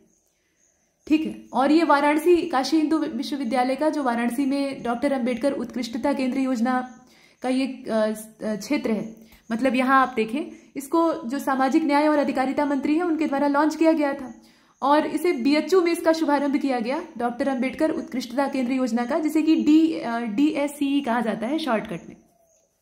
तो कुल मिलाकर इसका उद्देश्य क्या है? बीएचयू में लॉन्च हुई, केंद्रीय मंत्री के द्वारा लॉन्च किया गया और 22 अप्रैल 2022 की तारीख है, वो तो ठीक है, लेकिन इसमें अनुसूचित जाति के छात्रों को संघ लोक सेवा आयोग यानी UPSC इसके द्वारा आयोजित किया जाने वाली जो सिविल सेवा परीक्षा है उसके लिए उच्च गुणवत्ता युक्त मुफ्त कोचिंग की सुविधा दी जाएगी। ठीक है, मार्गदर्शन फ्री है। अब उसके बाद आपकी मेहनत पर निर्भर करता है कि आप कैसे और कितना बढ़िया सिलेक्शन लेते हैं। उसके बाद देखें पंडित दीनदयाल उपाध्याय राज्य कर्मचारी कैशलेस चिकित्सा योजना, इसको लोक भवन सभागार में लॉन्च किया गया, शुभारंभ इसका किया गया योगी जी के द्वारा और 21 जुलाई 2022 की तारीख। और ऐसी इस प्रकार की योजना को लागू करने वाला उत्तर प्रदेश देश का पहला राज्य बन गया है, ये भी एक खास बात। और ये है पंचामृत, किसानों की आमदनी दोगुना करने का लक्ष्य इसमें है और इसे लॉन्च किया गया था, इसकी घोषणा हुई थी 4 अगस्त 2022 को यूपी गवर्नमेंट के द्वारा। ठीक है, तो ये सब आपने देखा। इसके बाद अगली है अपनी उत्तर प्रदेश मातृभूमि योजना और इसमें ग्रामीण अर्थव्यवस्था और बुनियादी ढांचे को मजबूत करने के उद्देश्य से इसे 15 सितंबर 2021 को शुरू करने की घोषणा की गई और ये आम आदमी को राज्य के विकास कार्यों में प्रत्यक्ष भागीदार बनाएगी, ये एक खास बात है। इसमें जो खर्च होने वाली कुल लागत है उसका 50% तो सरकार वहन करेगी, लेकिन 50% परियोजना में भागीदारी करने वाले नागरिक को देना पड़ेगा। ठीक है, जो भी इस योजना में भागीदार बनेगा उसको 50% इसमें इन्वेस्ट करना पड़ेगा। तो ये एक चीज। अगला हम देख रहे हैं मुख्यमंत्री बाल सेवा योजना को 29 मई 2021 की तारीख इसकी घोषणा की गई और आप देखें कि इस योजना के तहत बच्चों के यहाँ देखिए, बच्चों के वयस्क होने तक उनके अभिभावक या देखभाल करता, जो भी उनका केयर टेकर है या उनका परिजन है, उसको प्रतिमाह 4000 रुपए की वित्तीय सहायता दी जाएगी। और 10 साल से कम उम्र के ऐसे बच्चे जिनका कि कोई भी परिवार या कोई भी देखरेख करने वाला नहीं है, ऐसे सभी बच्चों को प्रदेश सरकार के द्वारा भारत सरकार की सहायता से संचालित होने वाले जो राजकीय बाल गृह हैं वहां पर आवासीय सुविधा दी जाएगी। ठीक है, मतलब जो अनाथ बच्चे हैं उनके लिए व्यवस्था और बाकी जिनके पास अभिभावक हैं उनके लिए फिर प्रतिमाह इतना उसमें अरेंजमेंट किया गया है। आगे चलते हैं और यहाँ देखें आप यूपी कोविड इमरजेंसी वित्त पोषण योजना। हालांकि कोविड-19 अब एक इतिहास बन चुका है और अब उसे हम एक सामान्य जुकाम की तरह से ही लेते हैं। तो यहाँ आप देख रहे हैं कि इस वित्त पोषण योजना को मंजूरी मिली थी 15 मई 2021 की तारीख में और यूपी कोविड आपातकालीन वित्तीय सहायता योजना इकाई की स्थापना के लिए इसमें न्यूनतम निवेश की आवश्यकता 20 लाख रुपए निर्धारित की गई। ठीक है, और मुख्यमंत्री अभ्युदय योजना को तो आप जानते ही हैं। 15 फरवरी 2021 की तारीख प्रदेश में प्रतियोगी परीक्षाओं की निःशुल्क तैयारी के लिए इसको शुभारंभ किया गया था इसका और सभी 18 मंडलों में इसको शुरू किया गया। इसमें कोई भी ऐसा पायलट प्रोजेक्ट जैसा नहीं था, ये सब जगह लॉन्च हुई प्रदेश में एक साथ। ठीक है, और इसके तहत अभ्युदय कोचिंग खोली जाएंगी या खोली गई है। दूसरे चरण में इसे जिला स्तर पर भी लागू किया जाएगा। ठीक है, तो जिला स्तर पर लागू करने वाला काम भी शुरू किया जाए। इसके बाद आप देखिए आगे यहाँ पर ये योजना है अनूठी उपहार योजना। कोरोना टीकाकरण को बढ़ावा देना इसका उद्देश्य है। 2021 अप्रैल में इसको लॉन्च किया गया था। 1 डिस्ट्रिक्ट 1 वेटलैंड, ये देखिए 1 डिस्ट्रिक्ट 1 वेटलैंड पहल दिसंबर 2022 में उत्तर प्रदेश का जो वन विभाग है उसके तहत इसको मतलब उसी के सौजन्य से इसको लॉन्च किया गया और जिले में मतलब प्रत्येक जिले में, यहाँ 1 डिस्ट्रिक्ट 1 वेटलैंड की बात हो रही है ना, तो हर जिले का अपना एक, तो प्रत्येक जिले में कम से कम एक वेटलैंड यानी कम से कम एक आर्द्रभूमि को इको टूरिज्म साइट के तौर पे डेवलप करने का फैसला लिया गया है। ठीक है, तो ये 1 डिस्ट्रिक्ट 1 वेटलैंड योजना है जो कि अच्छी योजना है क्योंकि आर्द्रभूमियां लगभग हर क्षेत्र में होती हैं। आपके आसपास कोई छोटी मोटी गढ़ी या गड्ढा जिसमें कि पानी लगातार कुछ लंबे समय से भरा रह रहा हो, नमी वहां पर मौजूद हो, वो भी एक वेटलैंड हो सकता है और ये वेटलैंड धरती की सतह पर होने अत्यंत आवश्यक। लेकिन दिक्कत की बात यह है कि अब बढ़ती आबादी और संसाधनों पर जो बेहिसाब दबाव है उसकी वजह से ये वेटलैंड खत्म होते जा रहे हैं और इनकी जगह लोग पटवा उठवा के मकान बनवाते जा रहे हैं, अतिक्रमण करते जा रहे हैं। तो इस तरह की स्थिति में इन वेटलैंडों को संरक्षण देना आवश्यक। ठीक है, तो वो रामसर कन्वेंशन तो वैश्विक है लेकिन अपना जो जमीनी स्तर का प्रयास है वो तो हमें करना ही चाहिए, तो वो यहां पर आप देख रहे हैं। इसके बाद देखिए आगे, अब ये 2020 से पहले की, अब आप कहिए कि 2020 से पहले की योजनाओं को पढ़ने की क्या आवश्यकता है, तो बहुत पुरानी स्कीम से जुड़ा हुआ डाटा पूछ लिया जाता है अगर वो आज भी चर्चित है या फिर प्रासंगिक। तो आप देख रहे हैं एक जनपद एक उत्पाद, ये ब्रांडिंग योजना थी यूपी की, और 29 सितंबर 2020 को मंत्रिमंडल की बैठक में इसके क्रियान्वयन के लिए रिटेल स्टोर्स के माध्यम से इसकी जो ब्रांडिंग योजना है उत्तर प्रदेश की, उसको लॉन्च किए जाने के प्रस्ताव को मंजूरी दी गई। ये कुल मिलाकर वही ODOP one district one product है। और इसमें आप देखेंगे कि खुदरा दुकानों में उपलब्ध सामानों के माध्यम से वन डिस्ट्रिक्ट वन उत्पादों की बिक्री को बढ़ावा दिया जाएगा। स्थानीय उत्पादों की बिक्री को बढ़ावा देना और स्थानीय स्वरोजगार को सुनिश्चित करना, ये सब इसमें उद्देश्य के तौर पर शामिल है। और ये जो उत्तर प्रदेश की ODOP उत्तर प्रदेश की ब्रांडिंग योजना प्रारंभ होने की तिथि से 3 वर्ष तक के लिए लागू रहेगी। ठीक है, ये चीज आपने देखी। इसके बाद देखते हैं वन डिस्ट्रिक्ट वन प्रोडक्ट, यानी एक जनपद एक उत्पाद। जनवरी 2018 में इसको लॉन्च किया गया और ये योजना प्रदेश स्तर पर काफी ज्यादा सफल हुई, और इसकी सफलता को देखते हुए ही केंद्र सरकार के द्वारा भी इसको अपनाया गया। ऐसा बहुत कम होता है कि प्रदेश सरकार कोई योजना लॉन्च करे और बाद में केंद्र उसे अपनाए, लेकिन यहां पर ऐसा हुआ। इसके बाद मेजर ध्यानचंद विजय पथ योजना है। तो मेजर ध्यानचंद विजय पथ योजना जो है ये 29 अगस्त यानी ध्यानचंद जी की जो जन्मतिथि है, तो उनकी वर्षगांठ पे ही 2020 के समय में इसको लॉन्च किया गया। अब इसमें ये प्रदेश सरकार की अपनी योजना है। कुल मिलाकर ये उद्देश्य था इसका कि राष्ट्रीय और अंतर्राष्ट्रीय खिलाड़ियों के घर तक सड़क बनाई जाए, जो आवागमन की सुविधा है उसको सहज किया जाए, पक्की सड़कें बनाने का उद्देश्य। और इसमें उत्तर प्रदेश के 19 अंतर्राष्ट्रीय जो खिलाड़ी हैं उनके घरों तक ये पक्की सड़कें बनाए जाएंगी। ये आपने देखा। अब आगे चलते हैं। यहाँ देखें आप आत्मनिर्भर उत्तर प्रदेश रोजगार कार्यक्रम, और ये तारीख आप देखें 26 जून 2020 की। लॉकडाउन का समय चल रहा था, छुआछूत यानी कोरोना का प्रकोप फैला हुआ था, तो वीडियो कॉन्फ्रेंसिंग के माध्यम से ही योजनाएं शुरू की जा रही थी, शुभारंभ हो रहा था। तो ये वाली योजना भी वर्चुअली ही लॉन्च हुई थी। और यहाँ आप देख रहे हैं कि गरीब कल्याण रोजगार अभियान के अंतर्गत इसको, मतलब ये जो कार्यक्रम है अपना आत्मनिर्भर उत्तर प्रदेश रोजगार कार्यक्रम, इसको शुरू किया गया। उद्देश्य था कि विस्थापित श्रमिक जो कि कोरोना की वजह से, महामारी की वजह से अपना रोजगार गंवा चुके हैं, तो उनको रोजगार दिया जा सके। और कोविड-19 महामारी की वजह से वो बाकी जहां भी गए हुए थे कमाने खाने के लिए, वहां से भागे चले आए। मुंबई गए हुए थे, गुजरात गए हुए थे, यूपी बिहार के जो मजदूर थे, तो वो यहाँ वापस लौट आए। अब लौट आए हैं तो यहाँ उनके लिए आजीविका का संकट और उनके परिवारों के लिए और ज्यादा दिक्कत पैदा हो गई, तो उनके लिए ये व्यवस्था की गई थी। इसके बाद बाल श्रमिक विद्या योजना है, और 12 जून 2020 को अंतर्राष्ट्रीय बाल श्रम निषेध दिवस जो होता है, मनाया जाता है, उसी के मौके पर योगी जी के द्वारा इसको लॉन्च किया गया। यह है बाल श्रमिक विद्या योजना, और इसमें जो चयनित लड़के और लड़कियां होंगे, सरकार के द्वारा चयनित किए जाएंगे, उन्हें क्रमशः 1000 रुपए, मतलब लड़कों को 1000 रुपए, लड़कियों को 200 रुपए ज्यादा दिए जाएंगे। ये मासिक वित्तीय सहायता दी जाएगी। ठीक है, तो ये कुछ आपने देखा। और आगे देखते हैं यहाँ पर ऑनलाइन स्वरोजगार संगम कार्यक्रम 14 मई 2020 को लॉन्च हुआ था योगी जी के द्वारा, और इसमें 56,754 उद्यमियों को 2,002 करोड़ 49 लाख रुपए 2,002 करोड़ 49 लाख रुपए का ऋण ऑनलाइन वितरित किया गया था। ये एक बड़ी चीज। और उसके साथ साथ आप देखेंगे कि MSME साथी पोर्टल और मोबाइल एप्लीकेशन का भी शुभारंभ यहाँ पर किया गया था, मतलब एक वेब पोर्टल और एक ऐप भी लॉन्च किया गया। इसके बाद है प्रवासी राहत मित्र एप्लीकेशन। ये तारीख आप देख रहे हैं 8 मई 2020 की है। लोकार्पित किया गया इसे मुख्यमंत्री जी के द्वारा, और राजस्व विभाग का जो यहाँ देखें, राजस्व विभाग के राहत आयुक्त कार्यालय के द्वारा इसको तैयार किया गया था। ठीक है, ये चूंकि एक एप्लीकेशन है, तो माफ कीजिएगा, राहत आयुक्त कार्यालय जो है राजस्व विभाग का, उसके माध्यम से इस एप्लीकेशन को तैयार किया गया था, और UNDP यानी वही अपना यूनाइटेड नेशन डेवलपमेंट प्रोग्राम, उसके सहयोग से इसको विकसित किया गया था। मतलब इसमें UNDP भी जो है वो सहयोगी। तो अब आगे चलते हैं। यहाँ देखें आप युवाओं के लिए इंटर्नशिप को, और ये जो योजना है ये 9 फरवरी 2020 की है। राज्य में जो 10वीं और 12वीं तथा स्नातक स्तर के छात्र हैं उनको रोजगार के बढ़िया अवसर मुहैया हो सके, इसके लिए इसी वर्ष से 2020 से इंटर्नशिप योजना को शुरू करने की घोषणा की गई। अब इसमें जो योजना का पूरा प्रावधान है उसमें छात्रों को विभिन्न तकनीकी शैक्षिक संस्थानों तथा उद्योगों से जोड़ा जाएगा। इसके बाद M passport mobile police application, यहाँ देखें आप 28 सितंबर 2019 तारीख थी, इसको लॉन्च किया गया। ठीक है, M passport mobile police application. और पासपोर्ट निर्गमन के लिए पुलिस वेरिफिकेशन की प्रक्रिया में जो लंबा चौड़ा वक्त लगता था, इसमें पुलिस और प्रशासन का भी वक्त जाया होता था, और जिस नागरिक का है उसके लिए भी समय की बर्बादी।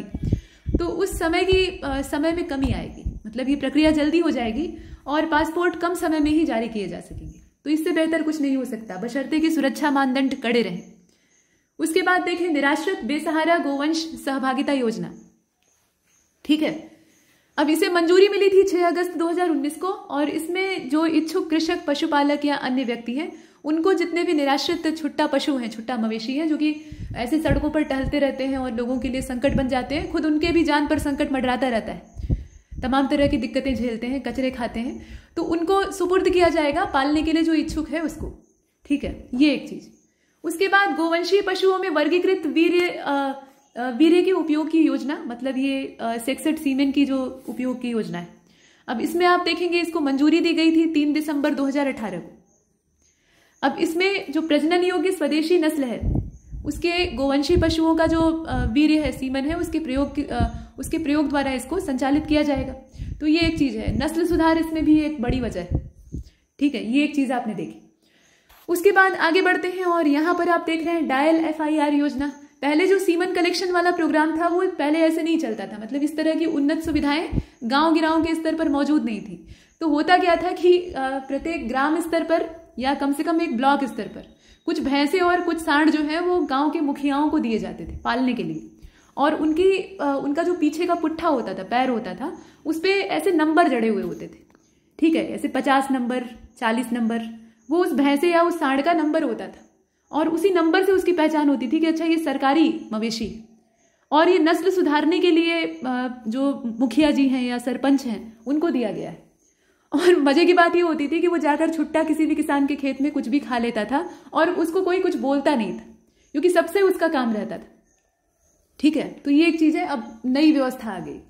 इसके बाद आगे चलते हैं। यहाँ देखें आप डायल FIR योजना। ऐसे कोई छुट्टा सांड घुस जाए तो लोग मार मार कर अधमरा कर देंगे, मतलब किसान।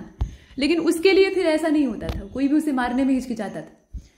तो डायल FIR योजना को देख रहे हैं आप। सितंबर 2018 में उत्तर प्रदेश पुलिस ने भारत में पहली बार EFIR या फिर डायल FIR, वही बात है, उसको लॉन्च किया।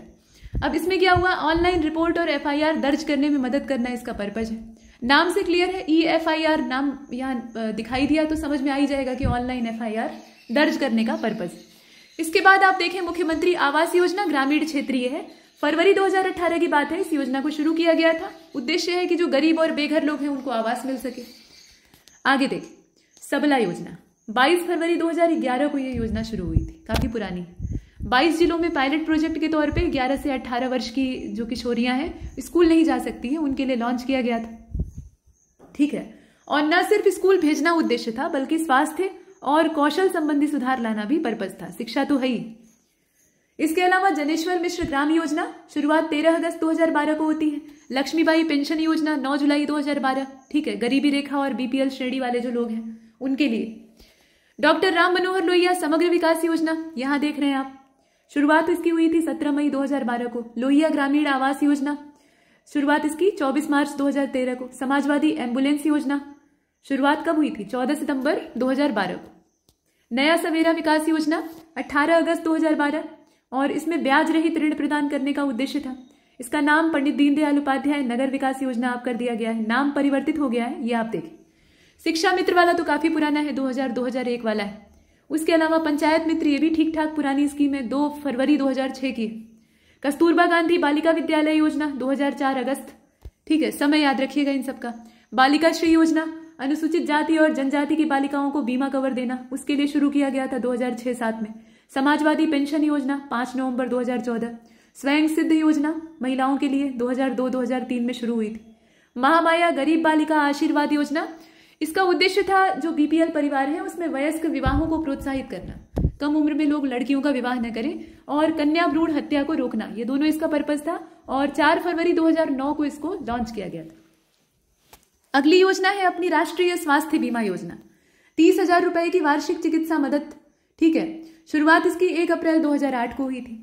सावित्रीबाई फुले बालिका शिक्षा मदद योजना को आप देख रहे हैं, 4 फरवरी 2009। संजीवनी परिवहन योजना, ग्रामीण क्षेत्रों में मां और बच्चे को वाहन की सुविधा उपलब्ध कराना, 1 फरवरी 2009 से इस योजना को लॉन्च किया गया था। सलोनी स्वास्थ्य किशोरी योजना, 10 से लेकर 19 वर्ष की आयु की जो बालिकाएं हैं उनके लिए दिसंबर 2008 में इस योजना को शुरू किया गया था। और उसी क्रम में व्यापारी दुर्घटना बीमा योजना को आप देख रहे हैं, शुरुआत इसकी नवंबर 2008 में हुई थी। ठीक है, ये समय इसका है नवंबर 2008। और इस योजना में होगा क्या कि दुर्घटना में यदि कोई मृत्यु हो जाती है तो उसमें 4 लाख रुपए की सहायता राशि दी जाएगी, लेकिन मरने पर। ठीक है, इसके बाद देखें अंबेडकर समग्र विकास योजना, तो 14 सितंबर 2007, इसमें समय ही पर्याप्त है। वैसे ही आदर्श नगर योजना 2007-8 में, और राष्ट्रीय ग्रामीण स्वास्थ्य मिशन ही तो आप जानते ही हैं 2005, 10 सितंबर की तारीख 2005, और इसे शुरू किया गया था अपने प्रदेश में। इसके बाद आ जाइए वाणिज्य कर आपके द्वार योजना 2018, 1 जुलाई की तारीख, जीएसटी दिवस उसी के मौके पे इसे लॉन्च किया गया और इसे 1 जुलाई से लेकर 31 अगस्त तक के लिए लागू किया गया था। सीमित अवधि के लिए थी, मतलब वही गुड और सर्विसेज टैक्स जो है उसके लागू होने के 1 वर्ष के पूरे होने की अवधि के उपलक्ष्य में इसको मनाया गया था। इसके अलावा आप देख रहे हैं ये हार्ड कुक्ड फूड योजना है। ये आप देखें इसमें 29 मई 2018 इसको संपन्न उत्तर प्रदेश मंत्रिमंडल की जो बैठक है उसमें काफी समय से ये बंद रही योजना थी, हार्ड कुक्ड फूड योजना, इसको फिर से शुरू किए जाने का फैसला लिया गया। और बेसिक स्कूलों में जो मिड डे मील है, मतलब मिड डे मील योजना पहले से ही चल रही है, तो उसके साथ इसको जोड़ा जाएगा। और बेसिक स्कूलों और साथ में जो आंगनबाड़ी केंद्र है वहां पर ये भोजन पकाया जाएगा और बच्चों को दिया जाएगा। तो स्वास्थ्य भी सुनिश्चित होगा और बच्चे इसी लालच में ही सही लेकिन स्कूल से जुड़ेंगे। उसके बाद मुख्यमंत्री युवा स्वरोजगार योजना, शिक्षित युवा बेरोजगारों को स्वरोजगार स्थापित करने के लिए 19 फरवरी 2020 को इसको शुरू किया गया और 25 लाख रुपए इसमें आप देखेंगे कि जो उद्योग क्षेत्र की इकाई है उसको स्थापित करने के लिए दिया जाएगा। जैसे कि कंप्यूटर केंद्र आप खोल सकते हैं, कोई टेंट हाउस खोल सकते हैं, मतलब कोई भी उद्यम आप लगा सकते हैं और उसके लिए 10 लाख रुपए तक की ऋण की भी व्यवस्था है। तो ये सब आप देखें। इसके बाद देखें मुख्यमंत्री समग्र ग्राम विकास योजना को, इसको शुरू किया गया था जनवरी 2018 में और सीमावर्ती क्षेत्र पर स्थित उपेक्षित ग्रामों का सर्वांगीण विकास करना इस योजना का एकमात्र उद्देश्य था। आगे आप देखें किशोरी बालिका योजना, शुरुआत इसकी हुई थी उत्तर प्रदेश के मुख्यमंत्री जी के द्वारा 21 फरवरी 2019 को और इसमें प्रदेश सरकार के द्वारा किशोर बालिकाओं को सेहत संबंधी जरूरी जो खाद्य पदार्थ हैं वो दिए जाएंगे। ठीक है, किशोरियां जो है उनके लिए स्वास्थ्य सुनिश्चित करना पोषण के माध्यम से, ये इसका उद्देश्य। आदर्श नगर योजना, इसे मुख्यमंत्री थी उस समय सुश्री मायावती जी, उनके समय में शुरू किया गया था और 2007-8 का समय, तो समय याद रखिएगा। उसके बाद मुख्यमंत्री सामूहिक विवाह योजना को देख लीजिए, सर्वधर्म समभाव और सामाजिक समरसता को बढ़ावा देने के लिए इसको संचालित किया गया अक्टूबर 2017 से और उद्देश्य था कि प्रदेश में जो गरीबी रेखा से नीचे जीवन यापन करने वाले परिवार हैं उन सभी वर्ग के व्यक्तियों की पुत्रियों की शादी के लिए समाज कल्याण विभाग के अंतर्गत ये योजना संचालित होगी और इस योजना में सरकार के एक जोड़े पर कुल 35,000 रुपए की धनराशि व्यय, मतलब सरकार जो है वो एक जोड़े पर कुल 35,000 रुपए की धनराशि खर्च करेगी। ठीक है, अब शादी में लाखों रुपए फूंकने वाले जो लोग हैं उन्हें लगेगा कि 35,000 में क्या होगा, लेकिन फिजूल का तामझाम जुटाना इसमें उद्देश्य नहीं है, बल्कि एक घर को बसा देना और एक परिवार को सहारा देना, ये सरकार का उद्देश्य है। तो उसके लिए जितना काम भर खर्चा हो सकता है उतना ही। उसके बाद आप देखें यहां पर देखिएगा निधि EIR योजना और ये मुख्यमंत्री जी के द्वारा लॉन्च किया गया था इसे 28 अगस्त 2017 को, national initiative for developing and harnessing innovations entrepreneur in resident, ये पूरा योजना का नाम है, जिसे कि हम EIR योजना कहते हैं, निधि EIR। ठीक है, तो अग्रणी इंजीनियरिंग कॉलेज जो प्रदेश के हैं उनके ऐसे 11 छात्रों को चयनित करने का उद्देश्य है जिनके की आइडियाज बहुत इनोवेटिव हैं, अनोखे हैं, नए हैं और उपयोगी। इसके बाद देखें एंटी भूमाफिया पोर्टल और खतौनी ऑनलाइन नामांतरण पोर्टल जो है उसको लॉन्च किया गया 24 जून 2017 की बात है। इसको आप देखेंगे खतौनी के ऑनलाइन नामांतरण पोर्टल को लोकार्पण इसका किया गया लखनऊ में और इस मौके पर मुख्यमंत्री जी ने खतौनी अंश निर्धारण और खतौनी में आधार सीडिंग का भी शुभारंभ किया। ठीक है, आधार से जुड़ने का मतलब ये होगा कि उसमें धांधली संभव नहीं हो पाएगी। इसके बाद आप देखेंगे मुखबिर योजना, ये रहे, तो इसे भी मुख्यमंत्री जी के द्वारा ही लॉन्च किया गया था लखनऊ से। कन्या भ्रूण हत्या को रोकना इसका उद्देश्य है। मुखबिर मतलब क्या, जो सुराग दे कहीं से ले आकर, मतलब कहीं से कुछ जानकारी, कोई भेद दे। तो यहाँ पर कन्या भ्रूण हत्या अगर कोई करवाना चाह रहा है या लिंग परीक्षण अवैध तरीके से करवा रहा है या ऐसी गतिविधि कहीं पर संचालित हो रही है तो उसकी सूचना देने वाले से संबंधित ये योजना है। इसके बाद आप देखेंगे यहाँ समाजवादी किसान सर्वहित बीमा योजना। ठीक है, ये दोनों योजना, अब ये 14 सितंबर 2016 की बात है, उस समय इसको लॉन्च किया गया था। किसानों और कमजोर वर्गों को आर्थिक और सामाजिक सुरक्षा उपलब्ध कराना इसका उद्देश्य था और इस योजना के प्रारंभ होने के बाद कृषक दुर्घटना बीमा योजना को इस योजना के प्रारंभ होने के बाद ये जो कृषक दुर्घटना बीमा योजना था इसको समाप्त कर दिया गया था। ये चीज हमने देखा। इसके बाद उत्तर प्रदेश निर्यात अवस्थापना विकास योजना को देखिएगा, ये 8 अगस्त 2016 की, और इसमें आप देखेंगे कि प्रदेश में निर्यात परक कॉमन फैसिलिटी सेंटर जैसी जो परियोजनाएं हैं उनके विकास हेतु वित्त पोषण किया जाएगा। साथ में आप आगे बढ़े, यहां देखें उत्तर प्रदेश लघु और मध्यम उद्योग ब्याज उपादान योजना 2016। तो 8 अगस्त 2016 की तारीख है, उत्तर प्रदेश के मंत्रिमंडल के द्वारा इसको लॉन्च किया गया। और इसमें आप देखेंगे कि उत्तर प्रदेश लघु और मध्यम उद्योग ब्याज उपादान योजना 2016 ये लागू होती है। इसमें क्षेत्रीय असंतुलन को दूर करने का उद्देश्य था और साथ में पिछड़े क्षेत्रों में अधिकाधिक जो लघु और मध्यम औद्योगिक इकाइयां हैं उनको स्थापित और प्रोत्साहित करने का भी पर्पस था। तो इसी क्रम में आप देखेंगे कि प्रदेश में पूर्वांचल, बुंदेलखंड, मध्यांचल क्षेत्र जो है वहां के जनपदों में इस योजना को लागू किए जाने का फैसला लिया गया है। इसमें जो क्षेत्र है उनको याद रखिएगा, पूर्वांचल, बुंदेलखंड और मध्यांचल यानी मध्य क्षेत्र। इसके बाद आगे बढ़ते हैं, यहां देखिए हौसला पोषण योजना। तो हौसला पोषण योजना को आप देखें 15 जुलाई 2016 को उत्तर प्रदेश के मुख्यमंत्री जी के द्वारा, मतलब उस समय अखिलेश यादव जी थे, तो उनके समय में इसे लॉन्च किया गया था और श्रावस्ती से ये योजना शुरू हुई थी। ठीक है, ये अभियान जो है इसको श्रावस्ती से शुरू किया गया था। और इसमें है क्या, तो प्रदेश की लगभग 10 लाख गर्भवती माताओं तथा लगभग 6 माह से लेकर 6 वर्ष तक के 14 लाख अति कुपोषित जो बच्चे हैं, कुपोषण से बहुत बुरी तरह से ग्रस्त हैं, उनको आंगनबाड़ी केंद्रों पर हफ्ते में 6 दिन दोपहर में पका पकाया भोजन और एक सीजनल फल यानी मौसमी फल जो है वो दिया जाएगा। ठीक, ये एक चीज। इसके बाद मुख्यमंत्री किसान और सर्वहित बीमा योजना को आप देख रहे हैं, इसे प्रारंभ करने की घोषणा और इसके लागू होने का समय आप देखिए 1 अप्रैल 2016, वित्तीय वर्ष था वही 2016-17 का, और राजस्व विभाग के द्वारा ये संचालित योजना है। यहां आप देखें, ठीक है, राजस्व विभाग के द्वारा संचालित योजना जो पुरानी वाली थी, मतलब कृषक दुर्घटना बीमा योजना, उसका इसने स्थान लिया। तो इसका संबंध जो है वो तो राजस्व से ही है, बीमा का मामला यानी पैसे का मामला। तो ये चीज हमने देखा। कुल मिलाकर जिस योजना का इसने स्थान लिया है उसका भी अता पता आपको होना चाहिए, तो वो साथ में दिया हुआ है। इसके बाद आगे चलते हैं, यहां देखें जोखिम जीवन व्यक्तिगत दुर्घटना बीमा योजना। 1 सितंबर सन 2000 से उत्तर प्रदेश में पंजीकृत व्यापारियों को दुर्घटना बीमा का लाभ प्रदान किए जाने के लिए सबसे पहले जोखिम जीवन व्यक्तिगत दुर्घटना बीमा योजना को शुरू किया गया था और 30 जून 2016 से इस योजना का नाम बदलकर मुख्यमंत्री व्यापारी दुर्घटना बीमा योजना कर दिया गया। 1 सिटी 1 टिकट योजना को आप देखें। इसके बाद ये लखनऊ और नोएडा शहर में 1 सिटी 1 टिकट योजना की घोषणा की गई थी 2015 में, 24 अप्रैल 2015 में, और एक ही टिकट खरीदने के बाद मेट्रो रेल, सिटी बस और अन्य परिवहन सुविधाओं का लाभ इसमें एक साथ लिया जा सकता है। ये एक बड़ी बात है। तो ये गुजरे जमाने की योजना है। उसके बाद आप देखें यहाँ पर ऑपरेशन कायाकल्प को 2018 की बात है और मुख्यमंत्री जी के नेतृत्व में उत्तर प्रदेश सरकार ने भारत के सबसे बड़े अंतर विभागीय कन्वर्जेंस प्रोग्राम में से एक, ठीक है, ये जो ऑपरेशन कायाकल्प आप देख रहे हैं ये भारत का सबसे बड़ा, सिर्फ प्रदेश का ही नहीं बल्कि भारत का सबसे बड़ा अंतर विभागीय कन्वर्जन प्रोग्राम है।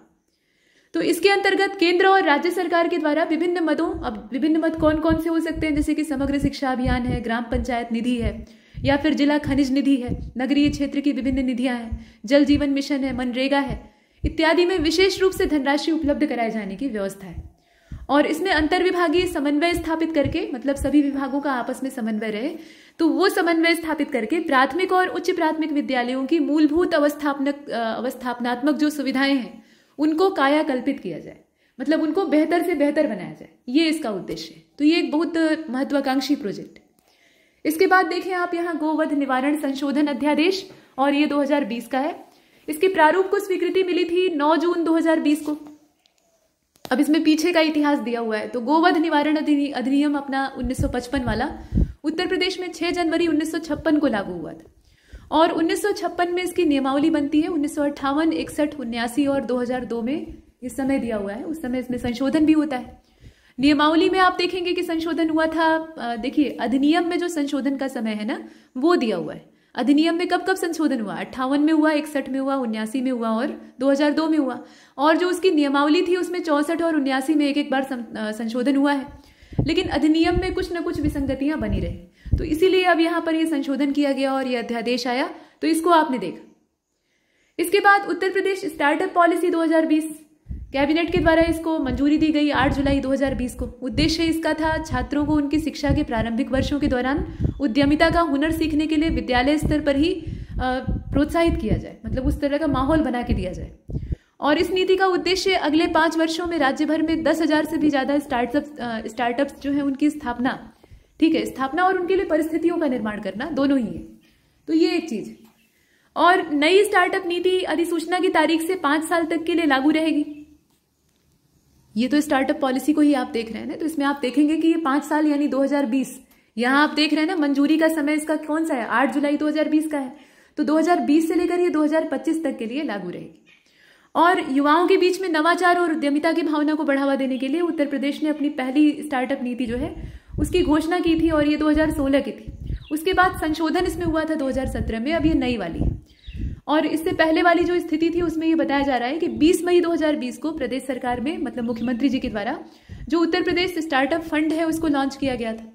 और इसे लघु उद्योग विकास बैंक ऑफ इंडिया यानी जो आपका SDBI है उसके द्वारा उसका मैनेजमेंट किया जाना था। और राज्य सरकार के द्वारा जो फंड स्थापित किया गया था उसमें आप देखेंगे कि जो सूचना प्रौद्योगिकी स्टार्टअप नीति है 2017, उसी के तहत इसको मतलब फंड की स्थापना की गई। तो यही चीज है जो यहाँ पर लिखा हुआ है, वही बात यहाँ पर दोहराई गई है। इसका जो उद्देश्य है उसको आप देख रहे हैं सीधा सीधा, और 5 साल के लिए चलेगी, वो भी ये दिया हुआ है। उत्तर प्रदेश विधि विरुद्ध धर्म संपरिवर्तन प्रतिषेध अध्यादेश 2020, 27 नवंबर को इसको लागू किया गया। मंजूरी मिली थी 24 तारीख को, ठीक है, धर्मांतरण निषेध अध्यादेश।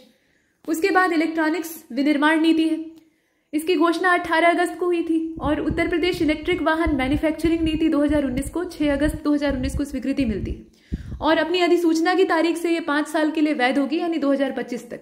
तो ये इसके बारे में खास। इसके बाद आप देखें निर्यात नीति अपनी, 25 नवंबर 2020 को इसके प्रख्यापन का फैसला लिया गया, 2025 तक चलेगी, 5 साल के लिए ये भी है। और खास बात इसमें क्या है, तो make in Uttar Pradesh, make in India brand के विकास और प्रोत्साहन, और उसके अलावा B2B एक्सचेंज की स्थापना, और भौगोलिक संकेतक पंजीयन GI टैग पंजीयन जो है उसको प्राप्त करने में सहयोग प्रदान करना, ये सब इसमें शामिल है। अगली है डाटा सेंटर नीति अपने प्रदेश की, और इसे मंजूरी दी गई 2021 25 जनवरी को, तारीख आप ध्यान दीजिएगा। बाकी इसके उद्देश्य क्या है, तो 250 मेगावाट डाटा सेंटर उद्योग को स्थापित करना, ये इसमें उद्देश्य है। 20,000 करोड़ रुपए के निवेश को आकृष्ट करना राज्य में, और कम से कम, ठीक है, ज्यादा हो जाए तो और अच्छा, लेकिन कम से कम 3 अत्याधुनिक निजी डाटा सेंटर पार्क्स एस्टैब्लिश करना, ये भी इसके पर्पज में शामिल है। साथ में आप देखें अब यहाँ पे नई जनसंख्या नीति को, और ये कुछ लंबा प्रोग्राम है, 10 साल का है पूरा। तो 2021 से लेकर 2030 इसके लिए इस नई जनसंख्या नीति को लॉन्च किया गया। इससे पहले की स्थिति अगर देखी जाए तो 2000 मतलब सन 2000 में आखिरी बार जनसंख्या नीति को लाया गया था, और उसके बाद उसमें कुछ 2016 तक के लक्ष्य रखे गए थे, 2016 तक की टारगेट रख के उसे बनाया गया था। तो अब बहुत जरूरी हो गया था कि नई पॉपुलेशन पॉलिसी बनाया जाए, वो भी तब जब अब देखने में आ रहा है कि प्रदेश की जनसंख्या रिकॉर्ड तोड़ बढ़ती जा रही है। भारत की आबादी तो बढ़ रही थी, वो बढ़ी रही थी, ठीक है, ग्रोथ रेट भले ही हम लोग कहें कि अब मॉडरेट हो गई है या निचले स्तर पर जा रही है, लेकिन वृद्धि अभी भी चल रही है। नए सेंसस के रिकॉर्ड जारी नहीं हुए हैं, नहीं तो जो एकदम वाजिब आंकड़ा है वो सामने आता। लेकिन कुल मिलाकर जो संकेत दिखाई देते हैं उससे यही पता लगता है कि कम से कम प्रदेश में तो विस्फोटक स्थिति है, देश की तो बात ही अलग है। तो इसलिए बहुत आवश्यक था। अब इसमें आप देखें कि प्रस्तावित जन्म दर को प्रदेश में 2026 तक, वैसे तो इसका टारगेट है 2030 तक का, लेकिन बीच में एक लक्ष्य रखा गया है। तो 2026 तक जो जन्म दर है उसको 2.1% पर ले आने का टारगेट है। और नेशनल फैमिली हेल्थ सर्वे का जो 4था संस्करण था उसके हिसाब से यूपी में जो जन्म दर है वो अभी कितनी है, 2.7%। उसको घटाकर 2026 तक हमें पहुंचाना है 2.1 पर। और राष्ट्रीय औसत से अभी अगर देखा जाए वर्तमान में, तो हमारी जो जन्म दर है वो 2.2% जो राष्ट्रीय औसत है उससे कहीं ज्यादा है। तो हम अंदाजा लगा सकते हैं कि कितना इस पर लगाम लगाने की एकदम तत्काल आवश्यकता है। तो ये तो हो गया भाई 2026 तक कम करने का। 2030 में हम लोग क्या करेंगे, 1.9% तक इसको ले आएंगे। अभी कितनी है, अभी है अपनी 2.7, 2026 तक पहुंचाएंगे 2.1, और 2030 तक कितना। अब ये पढ़ने में आसान लगता है लेकिन करने में बहुत मुश्किल है। इसके बाद आप देख रहे हैं लोक तथा निजी संपत्ति क्षति वसूली अध्यादेश 2020, ठीक है, और इसमें वही 2020 की धारा 26 के प्रावधानों के अंतर्गत इसको बनाया गया है, अनुमोदित किया गया 6 मई 2020 को। अब इसमें नियमावली जो जारी होती है उसके अंतर्गत हड़ताल, बंद, दंगे या कोई भी लोक अशांति का मामला है, उसमें अगर आप तोड़फोड़ करते हैं, किसी भी लोक संपत्ति या निजी संपत्ति को आप नुकसान पहुंचाते हैं, तो उस पर जुर्माना ठोकने का प्रावधान है। और जो क्षति हुई है उसके संबंध में अनुसंधान किया जाएगा। तभी तो नुकसान का मूल्यांकन होगा कि आपने कितना तोड़ा, कितने का तोड़ा, फिर आपसे बकायदा वसूला जाएगा और सजा दी जाएगी। तो ये सारे प्रावधान और नियम इससे संबंधित बनाए गए। इसके बाद आप देख रहे हैं लोक स्वास्थ्य महामारी रोग नियंत्रण अध्यादेश, और ये भी 2020 का है, 6 मई 2020। कोविड-19 की रोकथाम और बचाव में लगे हुए कर्मियों तथा स्वास्थ्य सेवा कर्मियों, उसके अतिरिक्त पुलिस प्रशासन और अन्य कर्मचारियों के विरुद्ध हमला करने या आपत्तिजनक बर्ताव करने के किए जाने और रोगग्रस्त व्यक्तियों द्वारा स्वयं को छिपाने या इलाज से बचने तथा अस्पतालों से भागने के एवज में दंड का प्रावधान। ठीक है, मतलब महामारी फैली हुई है, उसमें अगर आप जो सेवा करने वाले स्वयंसेवी स्टाफ हैं या जो सरकारी सेवा उपलब्ध कराने वाले जान पर खेलकर सरकारी कर्मी हैं, चाहे मेडिकल स्टाफ हो या प्रशासन हो या पुलिस हो, उससे कुछ अपमानजनक बर्ताव करते हैं या फिर आप खुद ही बाकी लोगों को खतरे में डालते हैं, आप खुद संक्रमित हैं और अस्पताल से भाग रहे हैं या अपने आप को छिपाने का प्रयास कर रहे हैं, तो उसके खिलाफ इसको लॉन्च किया गया। ये आप देख रहे हैं। इसके बाद आगे चलते हैं। भूगर्भ जल नियमावली है, ये प्रबंधन और नियमन वाली नियमावली है। 2020 11 फरवरी को इसको मंजूरी दी गई। और उत्तर प्रदेश भूगर्भ जल अधिनियम जो 2019 का था, उसके प्रावधानों के लिए समुचित और समयबद्ध क्रियान्वयन हेतु ये नियमावली बनाई गई। तो कुल मिलाकर जो उत्तर प्रदेश भूगर्भ जल अधिनियम 2019 की हमने बात की, वो 2 अक्टूबर 2019 से लागू है, लेकिन उसके प्रावधानों को और ज्यादा बेहतर तरीके से क्रियान्वित किया जाए, उसके उद्देश्य से इसे लाया गया है। और इसमें आप देखेंगे कि भूगर्भ जल जो है, यानी जो ग्राउंड वाटर है, उसके संदर्भ में अधिसूचित और गैर अधिसूचित क्षेत्रों की घोषणा करने की व्यवस्था है। और इसमें वर्णित प्रावधानों के हिसाब से किसी भी व्यावसायिक, औद्योगिक या इंफ्रास्ट्रक्चर जो है, मतलब औद्योगिक इकाइयां जितनी भी हैं, उनमें बल्क यूजर्स, मतलब ये खुद ही बल्क यूजर्स होते हैं, उसके अलावा ऐसे भी अगर कोई बल्क यूजर है, ज्यादा मात्रा में जो भूमिगत जल है उसका दोहन कर रहा है, तो अगर वो मानदंडों का उल्लंघन करता है, जैसे मानदंड बनाए गए हैं ग्राउंड वाटर को यूज करने के या पंप मोटर इत्यादि लगाने के, उसके खिलाफ कुछ करता है, तो उसमें फिर दंड का प्रावधान है। आप देखेंगे कि पहले जो 2 हैं उनके लिए 2 लाख से 5 लाख रुपए का अर्थदंड है, या फिर आप देखेंगे कि 6 माह से 1 साल के कारावास अथवा दोनों की सजा का प्रावधान। तो दंड काफी कम है, क्योंकि बल्क यूजर्स जो है उनके लिए पैसा और ये जो सजा है ये कुछ नहीं है, और इससे वो बरी भी हो सकते हैं। आगे देखें, उत्तर प्रदेश कृषि निर्यात नीति 2009 10 सितंबर 2019 की तारीख है, मंजूरी मिलती है और उसके बाद इसे जारी किया जाता है 13 सितंबर 2019 को। ठीक है, यूपी कृषि निर्यात नीति 2019। अब प्रदेश में कृषि निर्यात को वर्ष 2024 जो अभी चल रहा है, वहां तक 2524 मिलियन अमेरिकी डॉलर, मतलब पैसे के हिसाब से, अपने भारतीय रुपए के हिसाब से 17,591 करोड़ रुपए के वर्तमान मूल्य से दोगुना करने का लक्ष्य। 17,591 का दुगुना कितना होगा आप समझ सकते हैं। कुल मिलाकर ये है, इसमें देखें निर्यात नीति जो है अपने मतलब राष्ट्रीय स्तर की, ये तो प्रादेशिक हमने देखा, उसका पूरा प्रावधान देखा। तो ये जो नीति अपनी प्रदेश सरकार के द्वारा लाई गई है, ये राष्ट्रीय लक्ष्यों को प्राप्त करने के उद्देश्य से ही लाई गई है। जब राष्ट्रीय स्तर पर कोई बड़ी नीति लॉन्च की जाती है, कोई नीति बनती है, तो उसको राज्य स्तर पर क्रियान्वित करने के लिए कुछ भी करना, मतलब कोई भी सहयोगात्मक क्रिया करना, ये हर राज्य सरकार का उत्तरदायित्व होता है। तो उसी के तहत इसको लाया गया है। और उद्देश्य क्या है?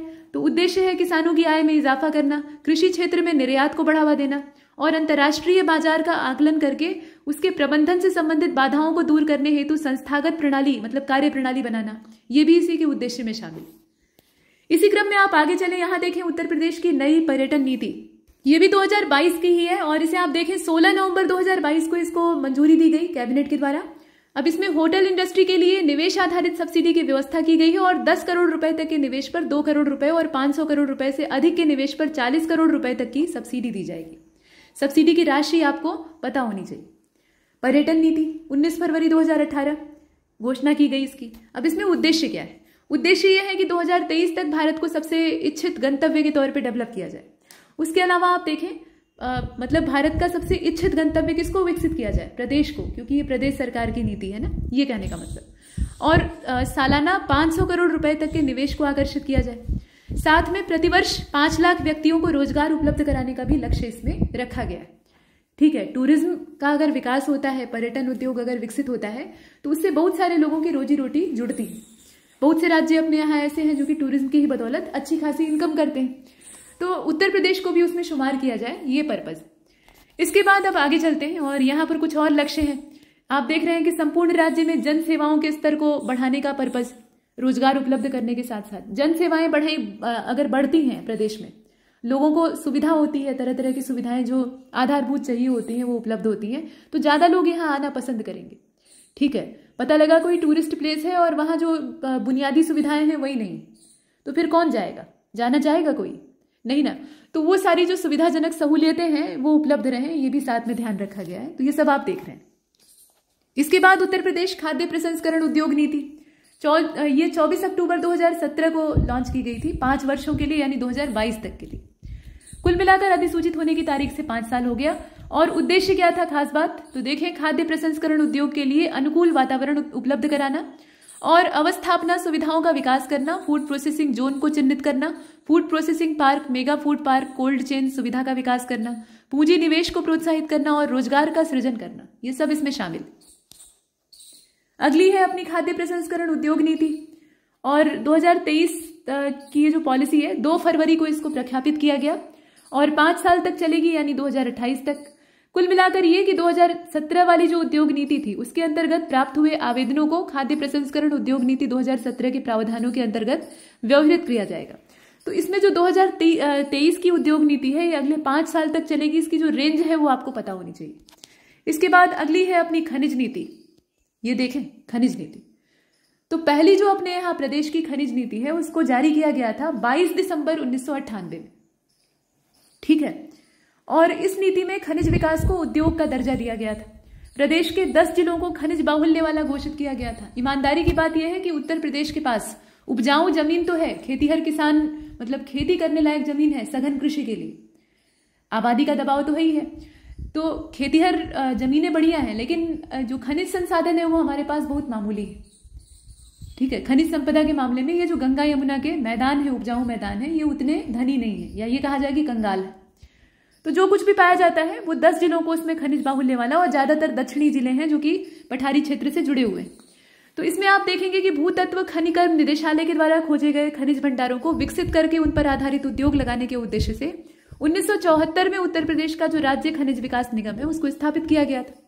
ये आपने देखा। आगे चले, कौशल सतरंग योजना को देखिए, 2020 में शुरू की गई थी। बेरोजगार युवाओं को विशेष प्रशिक्षण देना इसका उद्देश्य था। आगे आप चले, दिव्यांगजन शादी विवाह प्रोत्साहन पुरस्कार योजना। दिव्यांगजनों की मदद के लिए शादी विवाह प्रोत्साहन योजना को घोषित किया गया, और उसके अलावा भाग्य लक्ष्मी योजना ये 2017 की है। एक छात्रवृत्ति योजना है भाग्य लक्ष्मी योजना, बालिकाओं के लिए ये चलाई जा रही है। नाम से स्पष्ट है भाग्य लक्ष्मी। ठीक है, तो निश्चित तौर पर ये महिला सशक्तिकरण से जुड़ी हुई है और इसका उद्देश्य है छात्रवृत्ति देना। तो इस योजना में होगा ये कि राज्य सरकार लड़कियों को पालने और शिक्षित करने के लिए परिवारों को वित्तीय सहायता देगी, खासतौर पर शिक्षित करने के। आगे चले, नवीन रोजगार छतरी योजना। अब ये जो छतरी योजना है इसको लॉन्च किया गया था 18 जुलाई 2020 को। किसान कल्याण मिशन 6 जनवरी 2021, किसानों की आमदनी दोगुनी करना, और इसे शुरू किया गया था लखनऊ के सरोजनी नगर से। इसके बाद आगे चलते हैं, यहां देखें आप कन्या सुमंगला योजना को। इसकी तारीख तो सभी जानते हैं, काफी घिसी हुई है, 1 अप्रैल 2019। इसमें आप देखेंगे बालिका शिक्षा और स्वास्थ्य को प्रोत्साहन देना इसका उद्देश्य था, साथ में बालिका के जन्म के प्रति समाज में सकारात्मक सोच विकसित करना। तो अब सोच विकसित करने के लिए कोई योजना नहीं काम कर सकती है, उसके लिए व्यक्तिगत जमीनी स्तर पर काम करना होगा, लेकिन हाँ जो सहयोग देने की बात है वो जरूर काम करेगा। तो शिक्षा और स्वास्थ्य को सुधारने का मूल रूप से उद्देश्य था। और इसमें आप देखेंगे कि जो पात्र बालिकाएं हैं उन्हें 6 विभिन्न श्रेणियों में 15,000 रुपए की सहायता दिए जाने की व्यवस्था की गई।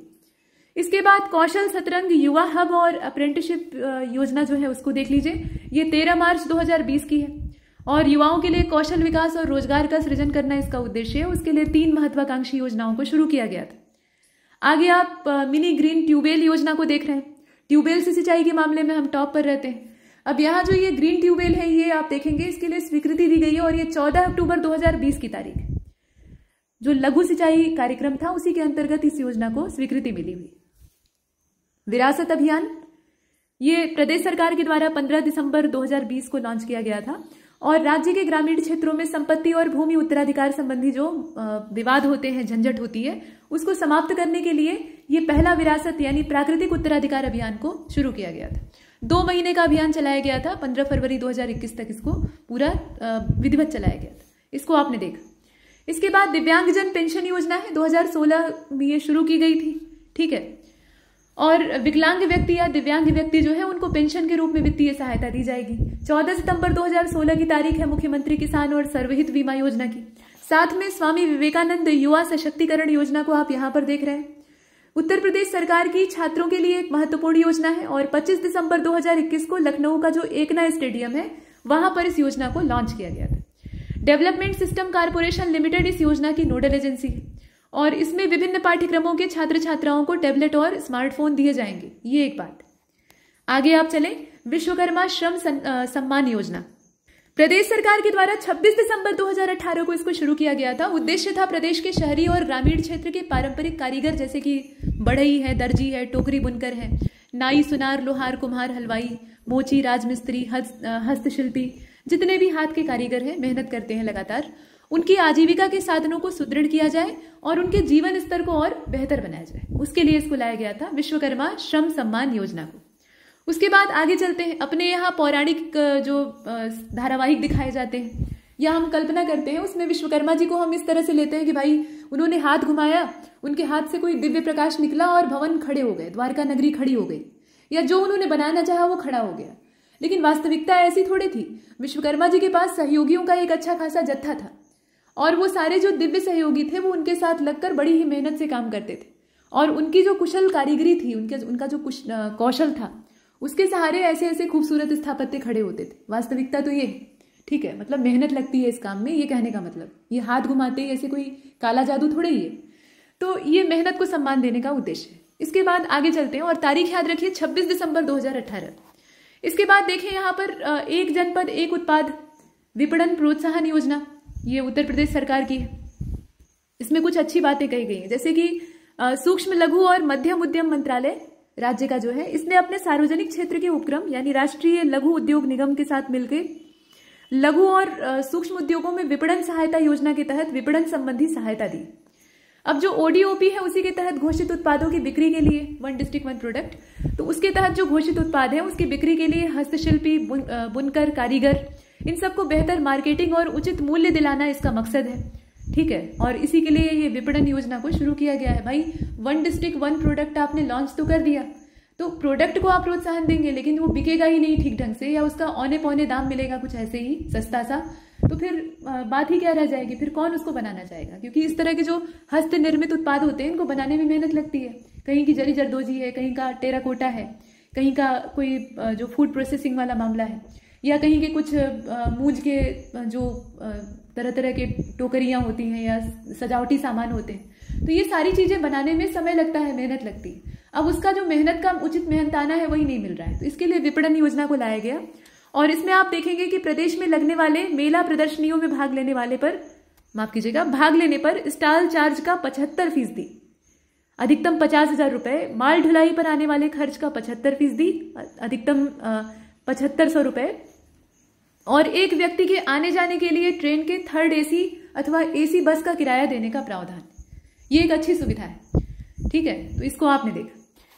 इसके बाद आगे चलते हैं, यहां देखें अन्य पिछड़ा वर्ग के व्यक्तियों के लिए प्रशिक्षण, और इसके लिए आप देखेंगे उद्यमिता बढ़ाना ही इसका एकमात्र उद्देश्य है। कौशल विकास संवर्धन के माध्यम से प्रशिक्षण दिया जाएगा और प्रशिक्षण जनपद में 4 माह की अवधि का होगा। कुल 37 प्रशिक्षार्थी इसमें चुने जाएंगे और अभ्यर्थियों को 1 माह का सैद्धांतिक प्रशिक्षण, 3 माह का व्यवहारिक प्रशिक्षण और साथ में विभिन्न जो क्षेत्रीय इकाइयां हैं, सेवा केंद्र हैं, उन पर ये सुविधाएं दी जाएंगी, ठीक है। उसके अलावा टूल किट भी दी जाएगी ताकि वो काम ठीक ढंग से कर सके। आगे बढ़ते हैं, उत्तर प्रदेश कौशल विकास मिशन को देखिएगा, यूपी एसडीएम, ठीक है, एसडीएम सुनते ही आपकी आंखें चमकने लगी, तो आइए देखते हैं। तो इसकी स्थापना 2013 में की गई थी। ये उद्योगोन्मुखी जो ट्रेड है उसमें युवाओं की कौशल प्रशिक्षण आवश्यकताओं को एकीकृत करने के दृष्टिकोण से लाई गई योजना है, ठीक है, और एक ढांचा विकसित करना इसका उद्देश्य था ताकि कौशल विकास किया जा सके। तो कौशल विकास का नारा कोई एकदम नया नहीं है, काफी पहले से चल रहा है। उसके बाद दिव्यांग पेंशन योजना है, शुभारंभ इसका 2016 में हुआ था। विकलांग व्यक्ति यानी दिव्यांग व्यक्ति जो है उनको लाभ इससे मतलब आर्थिक लाभ दिया जाएगा।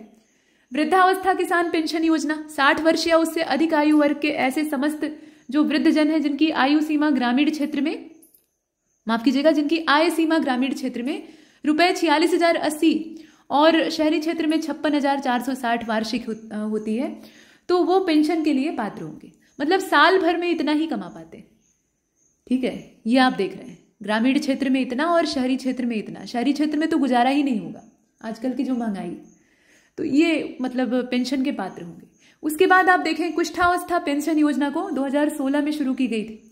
नया सवेरा योजना ये 19 जून 2017 की है और उद्देश्य था हमारे समाज से बाल श्रम को पूरी तरह से समाप्त करना और जो बाल श्रमिक हैं उनके जीवन में नया सवेरा ले आना।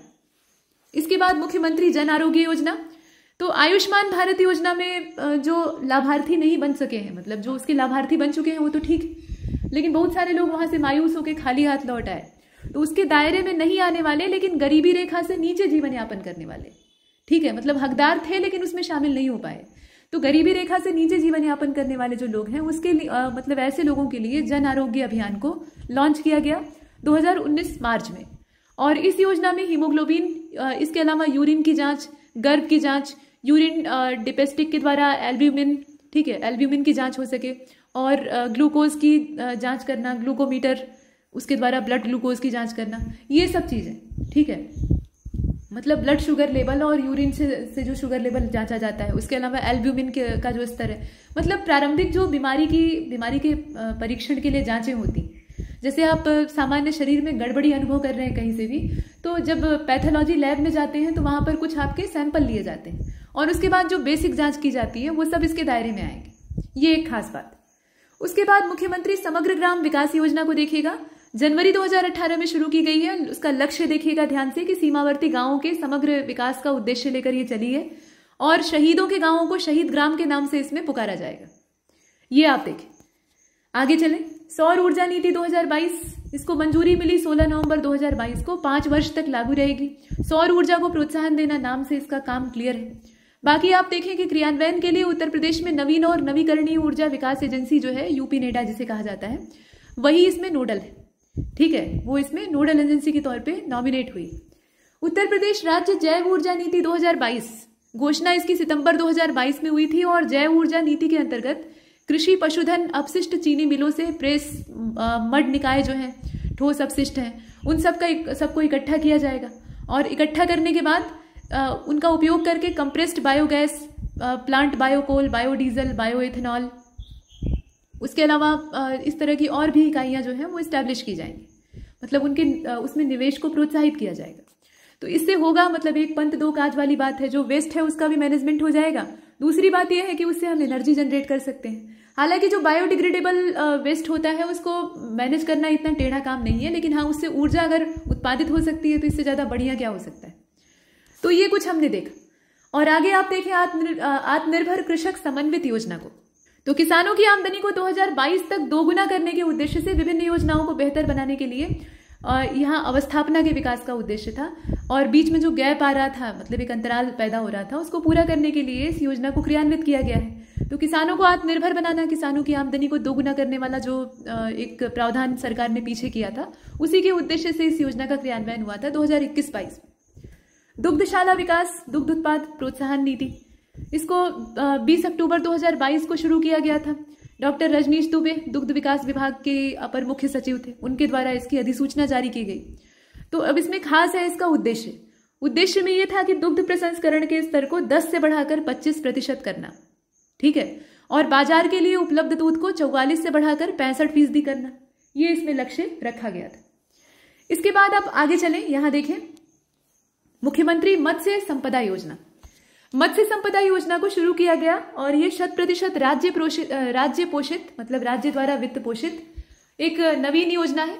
इसमें मत्स्य पालन के क्षेत्र में वृद्धि करना और ग्रामीण अंचलों में आवासित स्थानीय मत्स्य पालकों के आर्थिक और सामाजिक उत्थान को सुनिश्चित करना उद्देश्य था, क्योंकि ज्यादातर जो मत्स्य पालक हैं वो खेतीहर किसान भी होते हैं, तो किसानों की आमदनी भी इससे लगे हाथ बढ़ जाएगी, ये भी पर्पज है। उसके अलावा Uttar Pradesh textile and garmenting policy 2022, 17 अक्टूबर को अधिसूचना जारी होती है और ये अगले 5 साल तक चलेगी। समझ रहे हैं आप कब तक चलेगी, जोड़ लीजिए 5 साल। उद्देश्य क्या है, बाकी प्रदेश सरकार तो बना ही रही है, तो भाई वो तो संशोधन और अतिक्रमण कर ही सकती है। अगर वो नहीं डिस्टर्ब करती है तो 5 साल तक चलेगी, चाहेगी तो और पहले ही खत्म हो जाएगी। अब उद्देश्य क्या बनता है कि वस्त्र क्षेत्र में निवेश को आकर्षित करना और प्रदेश में अधिकाधिक रोजगार का सृजन करना, टेक्सटाइल और गारमेंट के क्षेत्र में। Handloom, powerloom, silk, textile and garmenting policy 2017, 26 दिसंबर 2017 को इसको मंजूरी दी गई थी। और बाकी आप देखें कि ईज ऑफ डूइंग बिजनेस वाला जो प्रावधान है, उसी के तहत प्रस्तावित वस्त्र नीति के जितने भी प्रावधान है वो यहाँ लागू होते हैं। और सूचना प्रौद्योगिकी जनित सेवा नीति, इसके लिए जो तारीख है अधिसूचना की वो 18 नवंबर 2022 की। इसके बाद कृषक दुर्घटना कल्याण योजना 14 सितंबर 2019। इसमें प्रावधान यह है कि दुर्घटनावश अगर मृत्यु होती है या फिर अपाहिज कोई हो जाता है, अपंग हो जाता है, तो उस दशा में अधिकतम 5 लाख रुपए का प्रावधान दिया जाएगा, मतलब मदद की जाएगी। और निःशुल्क टैबलेट स्मार्टफोन वितरण 25 दिसंबर 2021 को लॉन्च किया गया था। युवाओं को डिजिटली साक्षर बनाना, तकनीकी रूप से सक्षम बनाना। बाबूजी कल्याण सिंह ग्राम उन्नति योजना, बाबूजी कल्याण सिंह ग्राम उन्नति योजना, प्रदेश के सभी गांवों की सड़कों पर सोलर स्ट्रीट लाइट की स्थापना की जाएगी। तो ये कुछ प्रावधान हमने देखे। और यहाँ पर मुख्यमंत्री सक्षम सुपोषण योजना है, 2021-22 से क्रियान्वित की गई, और इसके माध्यम से महिलाओं और बच्चों को बेहतर पोषण उपलब्ध कराया जाएगा। 5 साल से कम उम्र के बच्चों और 11 से लेकर 14 साल के बीच की जो उम्र की बालिकाएं हैं, यानी किशोरियां जो एनीमिया से पीड़ित हैं, उन्हें सूखे राशन के अलावा पोषाहार भी दिया जाएगा। ठीक है, ये सारी चीजें। इसके बाद अब यहाँ चलते हैं आगे। मुख्यमंत्री प्रवासी श्रमिक उद्यमिता विकास योजना 2021-22 का समय, कोरोना महामारी के कारण देश में लॉकडाउन जो लागू हुआ था, तो उसके परिणाम स्वरूप जो मतलब बेरोजगार हो गए थे, श्रमिक थे, रोज कमाने रोज खाने वाले, उनकी रोजी रोटी छिन गई थी, तो उन्हें रोजगार उपलब्ध कराना या स्वरोजगार लगाने के लिए खड़ा करना, ये दोनों ही इसका उद्देश्य था। इसके अलावा मुख्यमंत्री शिक्षुता प्रोत्साहन योजना 2020-21 का समय, और इसमें युवाओं को उद्योगों और एमएसएमई इकाइयों में ऑन जॉब ट्रेनिंग प्रदान करते हुए उन्हें निश्चित अवधि के रोजगार के साथ जोड़ने का उद्देश्य। इसके बाद अगला है अपना किसान ऊर्जा दक्ष कृषि पंप आवंटन योजना, और शुभारंभ इसका किया गया था किसान उदय के अंतर्गत। शबरी संकल्प आपका 2017 में शुरू हुआ, ये कुपोषण मिटाने के उद्देश्य से। ठीक है, 29 जिलों में इसको लॉन्च किया गया था। और उद्योग बंधु योजना जो है, ये औद्योगिक इकाइयों की समयबद्ध स्थापना को सुनिश्चित करेगी। मिड डे मील कार्यक्रम उत्तर प्रदेश का, ये काफी पुराना है और बार बार पूछा भी गया है, इसको ध्यान दीजिएगा, 15 अगस्त 1995। इसके बाद मुख्यमंत्री पंचायत पुरस्कार योजना है, पंचायत प्रोत्साहन पुरस्कार योजना है, 2017-18 में इसका संचालन किया गया। और इसमें देखेंगे आप कि प्रत्येक वर्ष धनराशि की उपलब्धता के हिसाब से ग्राम पंचायतों को पहला, दूसरा, तीसरा, चौथा और 5वीं श्रेणियों के हिसाब से पुरस्कृत किया जाएगा। ठीक, ये एक चीज। डॉक्टर राम मनोहर लोहिया पंचायत सशक्तिकरण योजना, ई गवर्नेंस की स्थापना के उद्देश्य से, पंचायतों में ई गवर्नेंस की स्थापना के उद्देश्य से इसे लॉन्च किया गया 2016-17 में, और ये पूरी तरह से राज्य सरकार के द्वारा वित्त पोषित है, ये ध्यान दीजिएगा। अब इसके बाद यहाँ देखें पंचायत कल्याण कोष योजना को भी 2022 मार्च में शुरू हुई थी, और इसमें आप देखें ग्राम प्रधान, क्षेत्र पंचायत प्रमुख और जिला पंचायत अध्यक्ष, उसके साथ साथ त्रिस्तरीय पंचायत के समस्त सदस्यों को पद पर रहते हुए मृत्यु की दशा में, अगर पद पे हैं और उनकी असमय मृत्यु हो जाती है, तो उस दशा में परिवार या आश्रित जो उनके हैं, उन्हें राज्य वित्त आयोग की आवंटित धनराशि के हिसाब से सहायता दी जाएगी। ठीक है, और सहायता देने के उद्देश्य से ही ये जो कोष है पंचायत कल्याण कोष, इसको लॉन्च किया गया, मतलब इसकी स्थापना की गई। इसके बाद निर्माण कामगार आवास सहायता योजना, इसमें उद्देश्य था कि जो पंजीकृत कर्मकार हैं उन्हें आवासीय सुविधा के लिए अनुदान दिया जाए। आगे चले, मेधावी छात्र पुरस्कार योजना, और इसमें योजना के द्वारा भवन और सन्निर्माण कर्मकार के जो मेधावी बच्चे हैं, ठीक है, मतलब भवन निर्माण में शामिल जो कर्मकार हैं, उनके जो प्रतिभाशाली बच्चे हैं, उनको शिक्षा के प्रति प्रोत्साहित किया जाए और उच्च और व्यावसायिक शिक्षा से जोड़ा जाए। अगर वो कोई टेक्निकल एजुकेशन लेना चाहते हैं तो कक्षा 5 से लेकर इंजीनियरिंग या फिर चिकित्सा डिग्री जो उनकी है, मतलब चाहे वो बीटेक करना चाहें या फिर मेडिकल की फील्ड में आना चाहें, तो उसके लिए 4,000 रुपए से लेकर 12,000 रुपए प्रतिवर्ष दिया जाएगा। ठीक है, तो ये एक चीज इसमें दी जा रही है। उसके बाद संत रविदास शिक्षा सहायता योजना है। अब इसके अंतर्गत बोर्ड में पंजीकृत निर्माण श्रमिकों के अधिकतम 2 बालक बालिकाओं को कक्षा 1 से प्रारंभ होकर उच्च शिक्षा हेतु छात्रवृत्ति दी जाती है। तो ये प्रावधान आपने देखा। उसके बाद आवासीय विद्यालय योजना है। इसमें आप देखें कि श्रमिक के साथ कार्यस्थल पर रहने वाले 6 से लेकर 14 वर्ष की आयु के बच्चों को प्राथमिक, जूनियर हाई स्कूल और माध्यमिक शिक्षा की सुविधा उपलब्ध कराते हुए उन्हें गुणवत्तापूर्ण शिक्षा देने का उद्देश्य। निर्माण कामगार अंत्येष्टि सहायता कार्यक्रम या योजना, इसमें क्या होता है कि जो पंजीकृत निर्माण श्रमिक है उनकी अगर मृत्यु होती है तो उस स्थिति में उनकी अंत्येष्टि और अंतिम संस्कार के लिए 25,000 रुपए तात्कालिक आर्थिक सहायता 15 कार्य दिवस में प्रदान की जाएगी। ठीक है, तो ये चीज। उसके बाद आगे चलते हैं। पता लगा किसी की मृत्यु हुई, देहावसान उसका हुआ, और उसके बाद करना है अंतिम संस्कार, तत्काल में ही पैसे नहीं, तो आदमी चंदा करके फिर पैसे जुटाए। सरकार का जो कोष है या सरकार का फंड है, तत्काल थोड़े ना कुछ मिल जाएगा। 15 दिन का समय 13 दिन में 13 ही हो जाती है। 15 दिन में कहीं कुछ जो मुहैया होगा धनराशि वो यहाँ नजर आएगी। इसके बाद आगे चलते हैं। यहाँ देखें आप पंडित दीनदयाल उपाध्याय स्वरोजगार योजना को। तो इस योजना में अनुसूचित जाति और जनजाति के ऐसे व्यक्ति जो कि गरीबी रेखा से नीचे जीवन यापन कर रहे हैं, अर्थात बहुत ज्यादा गरीब है, उनको कृषि और उससे संबंधित अन्य प्राथमिकता प्राप्त जो क्षेत्र है उनके क्रियाकलापों हेतु ऋण उपलब्ध किए जाने पर पूरा फोकस किया गया है, और इसलिए नाम रखा गया है दीनदयाल उपाध्याय स्वरोजगार योजना। समग्र शिक्षा अभियान 14 से 18 आयु वर्ग, इसमें बच्चों का मतलब बालक बालिकाएं, उनको माध्यमिक स्तर पर गुणात्मक शिक्षा उपलब्ध कराना, और इसमें भारत सरकार सहयोगी, ये ध्यान दीजिएगा। साथ में अनुसूचित जाति जनजाति और अल्पसंख्यक और आर्थिक रूप से कमजोर वर्ग के जो छात्र छात्राएं हैं उनकी शिक्षा के लिए विशेष उपाय किए जाने हेतु ये अभियान 2009 से 10 वाला जो बजट वर्ष था उसमें संचालित हो रहा था, और ये केंद्र के द्वारा पूर्व निर्धारित योजना है।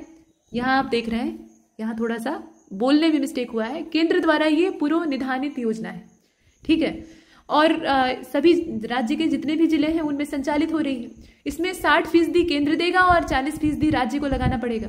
इसका मूल उद्देश्य है हाई स्कूल के छात्र छात्राओं के लिए 5 किलोमीटर की जो परिधि है उसमें माध्यमिक शिक्षा उपलब्ध कराना। मतलब जहां भी उनके घर आवास क्षेत्र हैं उनसे 5 किलोमीटर के दायरे में ही कोई स्कूल होना चाहिए, ये एक चीज। और उसके बाद मिशन परिवार विकास योजना है। 3 या 3 से अधिक सकल प्रजनन दर वाले 57 जनपदों में, अब इसमें जनपदों को पहले पहचाना गया कि कहाँ प्रजनन दर उच्च है, तो इन जनपदों में कार्यक्रम संबंधी जो गतिविधियां हैं उसमें ग्राहिता और गर्भ निरोधक सामग्री की जन समुदाय तक सुलभ उपलब्धता सुनिश्चित करने के उद्देश्य से इसको लॉन्च किया गया है।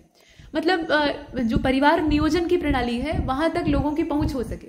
बहुत से क्षेत्र या बस्तियां या इलाके ऐसे होते हैं जहां जागरूकता ही नहीं है, तो ऐसी परिस्थिति में पहले तो वहां सचेत किया जाना आवश्यक है। सिर्फ संसाधन या गर्भ निरोधक गोलियां बांटकर आप प्रजनन दर को धीमा नहीं कर सकते, लोगों के मन में इच्छा जगानी पड़ेगी पहले तो, नहीं तो वहां तो वो ईश्वर का उपहार समझकर स्वीकार करते जाते हैं। बहुत सी जगहों पर ऐसा होता है कि महिलाएं उसमें हिस्सेदार नहीं होती, वो नहीं चाहती हैं कि उनके शरीर की दुर्दशा हो और जो पैदा हो चुके हैं उनके साथ कुछ मतलब उनका भली भांति भरण पोषण ना हो पाए। पति जो है वो ठीक ठाक कमा नहीं रहा है, उसमें उन्हें सपोर्ट करना पड़ रहा है, बाहर जाके लोगों का चूल्हा चौका और झाड़ू पोछा करना पड़ रहा है, तो वो नहीं चाहती हैं और पैदा करना, लेकिन लड़के के लालच में उन्हें पैदा करना ही पड़ता है, या जो पुरुष हैं उनके पति हैं या परिवार वाले हैं उनके दबाव में पैदा करना पड़ता है। तो ऐसी परिस्थितियों से निपटना बड़ा ही टेढ़ा काम है। सिर्फ इस सामग्री के वितरण से काम नहीं चलेगा जब तक जागरूकता नहीं चलाई जाएगी। उसके बाद राष्ट्रीय शहरी स्वास्थ्य मिशन, और इसमें आप देखेंगे शहरी क्षेत्रों में विशेष तौर पे शहरी क्षेत्र में आप देखें जो मलिन बस्तियां हैं वहां पर रहने वाली आबादी को गुणवत्ता युक्त शिक्षा, निःशुल्क स्वास्थ्य सेवा, ये सब उपलब्ध कराने के उद्देश्य से भारत सरकार के निर्देशों के क्रम में 2013-14 में प्रदेश में राष्ट्रीय शहरी स्वास्थ्य मिशन को शुरू किया गया। ये कुछ आपने देखा। जननी सुरक्षा योजना यहाँ देख रहे हैं आप, समस्त जनपदों में संचालित की जा रही है, और खास बात क्या है कि राज्य स्तरीय राजकीय चिकित्सालय के जनरल वार्ड में संस्थागत प्रसव कराने वाली महिलाओं को ग्रामीण क्षेत्र में 1400 रुपए और शहरी क्षेत्र में 1000 रुपए, बीपीएल श्रेणी के घरेलू प्रसव हेतु 500 रुपए सहायता राशि के रूप में दिए जाएंगे। इसके बाद जननी शिशु सुरक्षा कार्यक्रम समस्त जनपदों में अगस्त 2011 से लागू है। सभी गर्भवती महिलाओं और प्रसूताओं को समस्त औषधियां और जांच आदि निःशुल्क प्रदान किए जाएंगे। किशोरी सुरक्षा योजना को देखिएगा तो इसके अंतर्गत प्रदेश में समस्त जनपदों में सरकारी और परिषदीय विद्यालयों में पढ़ने वाली जो कक्षा 6 से लेकर 12 तक की किशोरियां हैं उनको निःशुल्क सैनिटरी नैपकिन का वितरण किया जाता है। ये एक खास बात। उसके बाद बाबा साहेब अम्बेडकर रोजगार प्रोत्साहन योजना। अब इसमें उद्देश्य था कि ग्रामीण क्षेत्र में स्थानीय उपलब्धता के आधार पर सतत रोजगार के अवसर को सृजित करना, और नवंबर 2019 की बात है। उसके नवीन मार्गदर्शी सिद्धांत के हिसाब से अनुसूचित जाति जनजाति को 23% आरक्षण निर्धारित करना। ठीक है, मतलब अनुसूचित जाति जनजाति के लिए 23% इसमें आरक्षण निर्धारित किया गया है। ये इसका प्रावधान है, इसको आपने देखा। नेक्स्ट है अपनी मातृत्व शिशु और बालिका मदद योजना, और इस योजना में पंजीकृत पुरुष कर्मकारों की जो पत्नियां हैं उनको अधिकतम 2 बच्चों तक प्रसव के उपरांत शिशुओं के 2 वर्ष की आयु पूर्ण करने तक पौष्टिक आहार उपलब्ध कराया जाएगा, लेकिन सिर्फ 2 बच्चों तक। अगर ज्यादा आप पैदा करने के लालच में पड़ेंगे तो ये सुविधा नहीं मिलेगी। और कुल मिलाकर पत्नियों का मतलब कामगारों की जो बीवियां हैं उनके मातृत्व के हित लाभ के रूप में 6,000 रुपए एक मुश्त और महिला निर्माण श्रमिक को उपरोक्त के अतिरिक्त 1,000 रुपए की धनराशि चिकित्सा बोनस के रूप में देय होगी। मतलब महिला अगर खुद उसमें श्रम में योगदान दे रही है तो उस परिस्थिति में ये 1,000 रुपए का अलग से प्रावधान किया गया है। उसके अलावा नेशनल पैलिएटिव केयर प्रोग्राम है। अब ये जो पैलिएटिव केयर प्रोग्राम है ये 2016-17 से लॉन्च किया गया। अब ये जो कैंसर कंट्रोल और हेल्थ केयर वाला ये आप देख रहे हैं एल्डरली कार्यक्रम, इसका ये महत्वपूर्ण घटक है। वर्तमान में 15 जिलों में ये प्रोग्राम चलाया जा रहा है, प्रदेश के 15 जिलों में। राष्ट्रीय तंबाकू नियंत्रण कार्यक्रम, अब ये कार्यक्रम 2003 का जो समय था, यहाँ देखिए आप COTPA 2003, इसका संचालन सामान्य जनता विशेष रूप से जो युवा पीढ़ी है तंबाकू से होने वाली हानियों के प्रति उन्हें जागरूक करने के उद्देश्य से। और मजे की बात यह है कि ज्यादातर तंबाकू खोर और इस तरह के जो नशे के शौकीन युवा हैं या लोग हैं वो बहुत अच्छे से जानते हैं कि तंबाकू के सेवन से क्या हो सकता है, लेकिन उसके बावजूद उसकी लत में ऐसे रमे हुए हैं कि उन्हें मरना मंजूर है लेकिन तंबाकू छोड़ना नहीं। ठीक है, डॉक्टर के यहाँ जाएंगे और डॉक्टर उनको दवाई लिखेगा और दवा खाने में इतनी 20 तरह की आनाकानी करेंगे कि फलाने दवा से मेरा पेट खराब हो गया, ये दवा जो है इससे मुझे चक्कर आता है, ये दवा जो है ये इसका स्वाद बहुत कड़वा है, मुझसे खाई नहीं जाती। और तंबाकू खाते समय एक बार भी नहीं सोचते हैं कि इसका स्वाद कितना कसैला है और ये कितना मुझे नुकसान करेगी। तो जब सोच नहीं बदली जाएगी तब तक चीजें सुधरेंगी नहीं। इसके बाद आप देखें निर्यात बाजार हेतु डिजाइन वर्कशॉप योजना। तो यह योजना प्रदेश के ऐसे प्रमुख हस्तशिल्प क्षेत्रों में जहां हस्तशिल्पियों के द्वारा निर्यात योग्य उत्कृष्ट कलाकृतियां बनाई जा रही है वहां संचालित की जाती है। अब ये निर्यात योग्य कलाकृतियां होनी चाहिए, ये नहीं कि ऐसे ही कोई ठूठी बतख और बिना सींग वाला बैल गढ़ दिया, मतलब अच्छी कलाकृतियां होनी चाहिए। तो और 15 दिवसीय प्रशिक्षण कार्यक्रम भी इसमें होगा। प्रति कार्यक्रम 20 शिल्पी जो है वो प्रतिभाग करते हैं। तो ये कुछ इसमें कार्यक्रम है, इसे आपने देखा। और यहाँ आप देख रहे हैं मुख्यमंत्री ग्रामोद्योग रोजगार योजना को। चूंकि बेरोजगारी बढ़ती जा रही है, ग्रामीण क्षेत्रों में तो बढ़ी रही है, शहरी क्षेत्रों में भी है, और ग्रामीण क्षेत्रों में जो शिक्षित बेरोजगार हैं वो शहरों की ओर पलायन कर रहे हैं और वहां पर पलायन कर रहे हैं तो वहां भीड़ बढ़ा रहे हैं, वहां के रोजगारों पर दबाव बढ़ रहा है, वहां के जो लाभार्थी उसके असल में होने चाहिए थे वो उसमें पार्टिसिपेट ही नहीं कर पा रहे हैं। तो कुल मिलाकर सारी चीजें असंतुलित हो रही। इसलिए यहाँ पर देखें कि शहरों की ओर जो इनका पलायन है उसको हतोत्साहित करने के लिए आपको करना क्या होगा, गांव में ही रोजगार उपलब्ध कराना होगा। तो उसी उद्देश्य से प्रदेश के ग्रामीण क्षेत्रों में व्यक्तिगत उद्यमियों को पूंजीगत ऋण, ठीक है, और ये जो पूंजीगत ऋण है ये 10 लाख रुपए है, तो इसकी सहायता बैंकों के माध्यम से प्रदान की जाएगी। ठीक है, इसका नाम है ग्रामोद्योग रोजगार योजना। इसके बाद मुख्यमंत्री हस्तशिल्प पेंशन योजना है। हस्तशिल्पियों के जीवन स्तर और उनकी आर्थिक स्थिति में गुणात्मक सुधार लाने के लिए इसको शुरू किया गया था दिसंबर 2017 में, और इसमें चयनित होने वाले जो हस्तशिल्पी हैं उनको 500 रुपए हर महीने पेंशन दी जाएगी। इसके बाद पिछड़ा वर्ग प्रशिक्षण योजना है।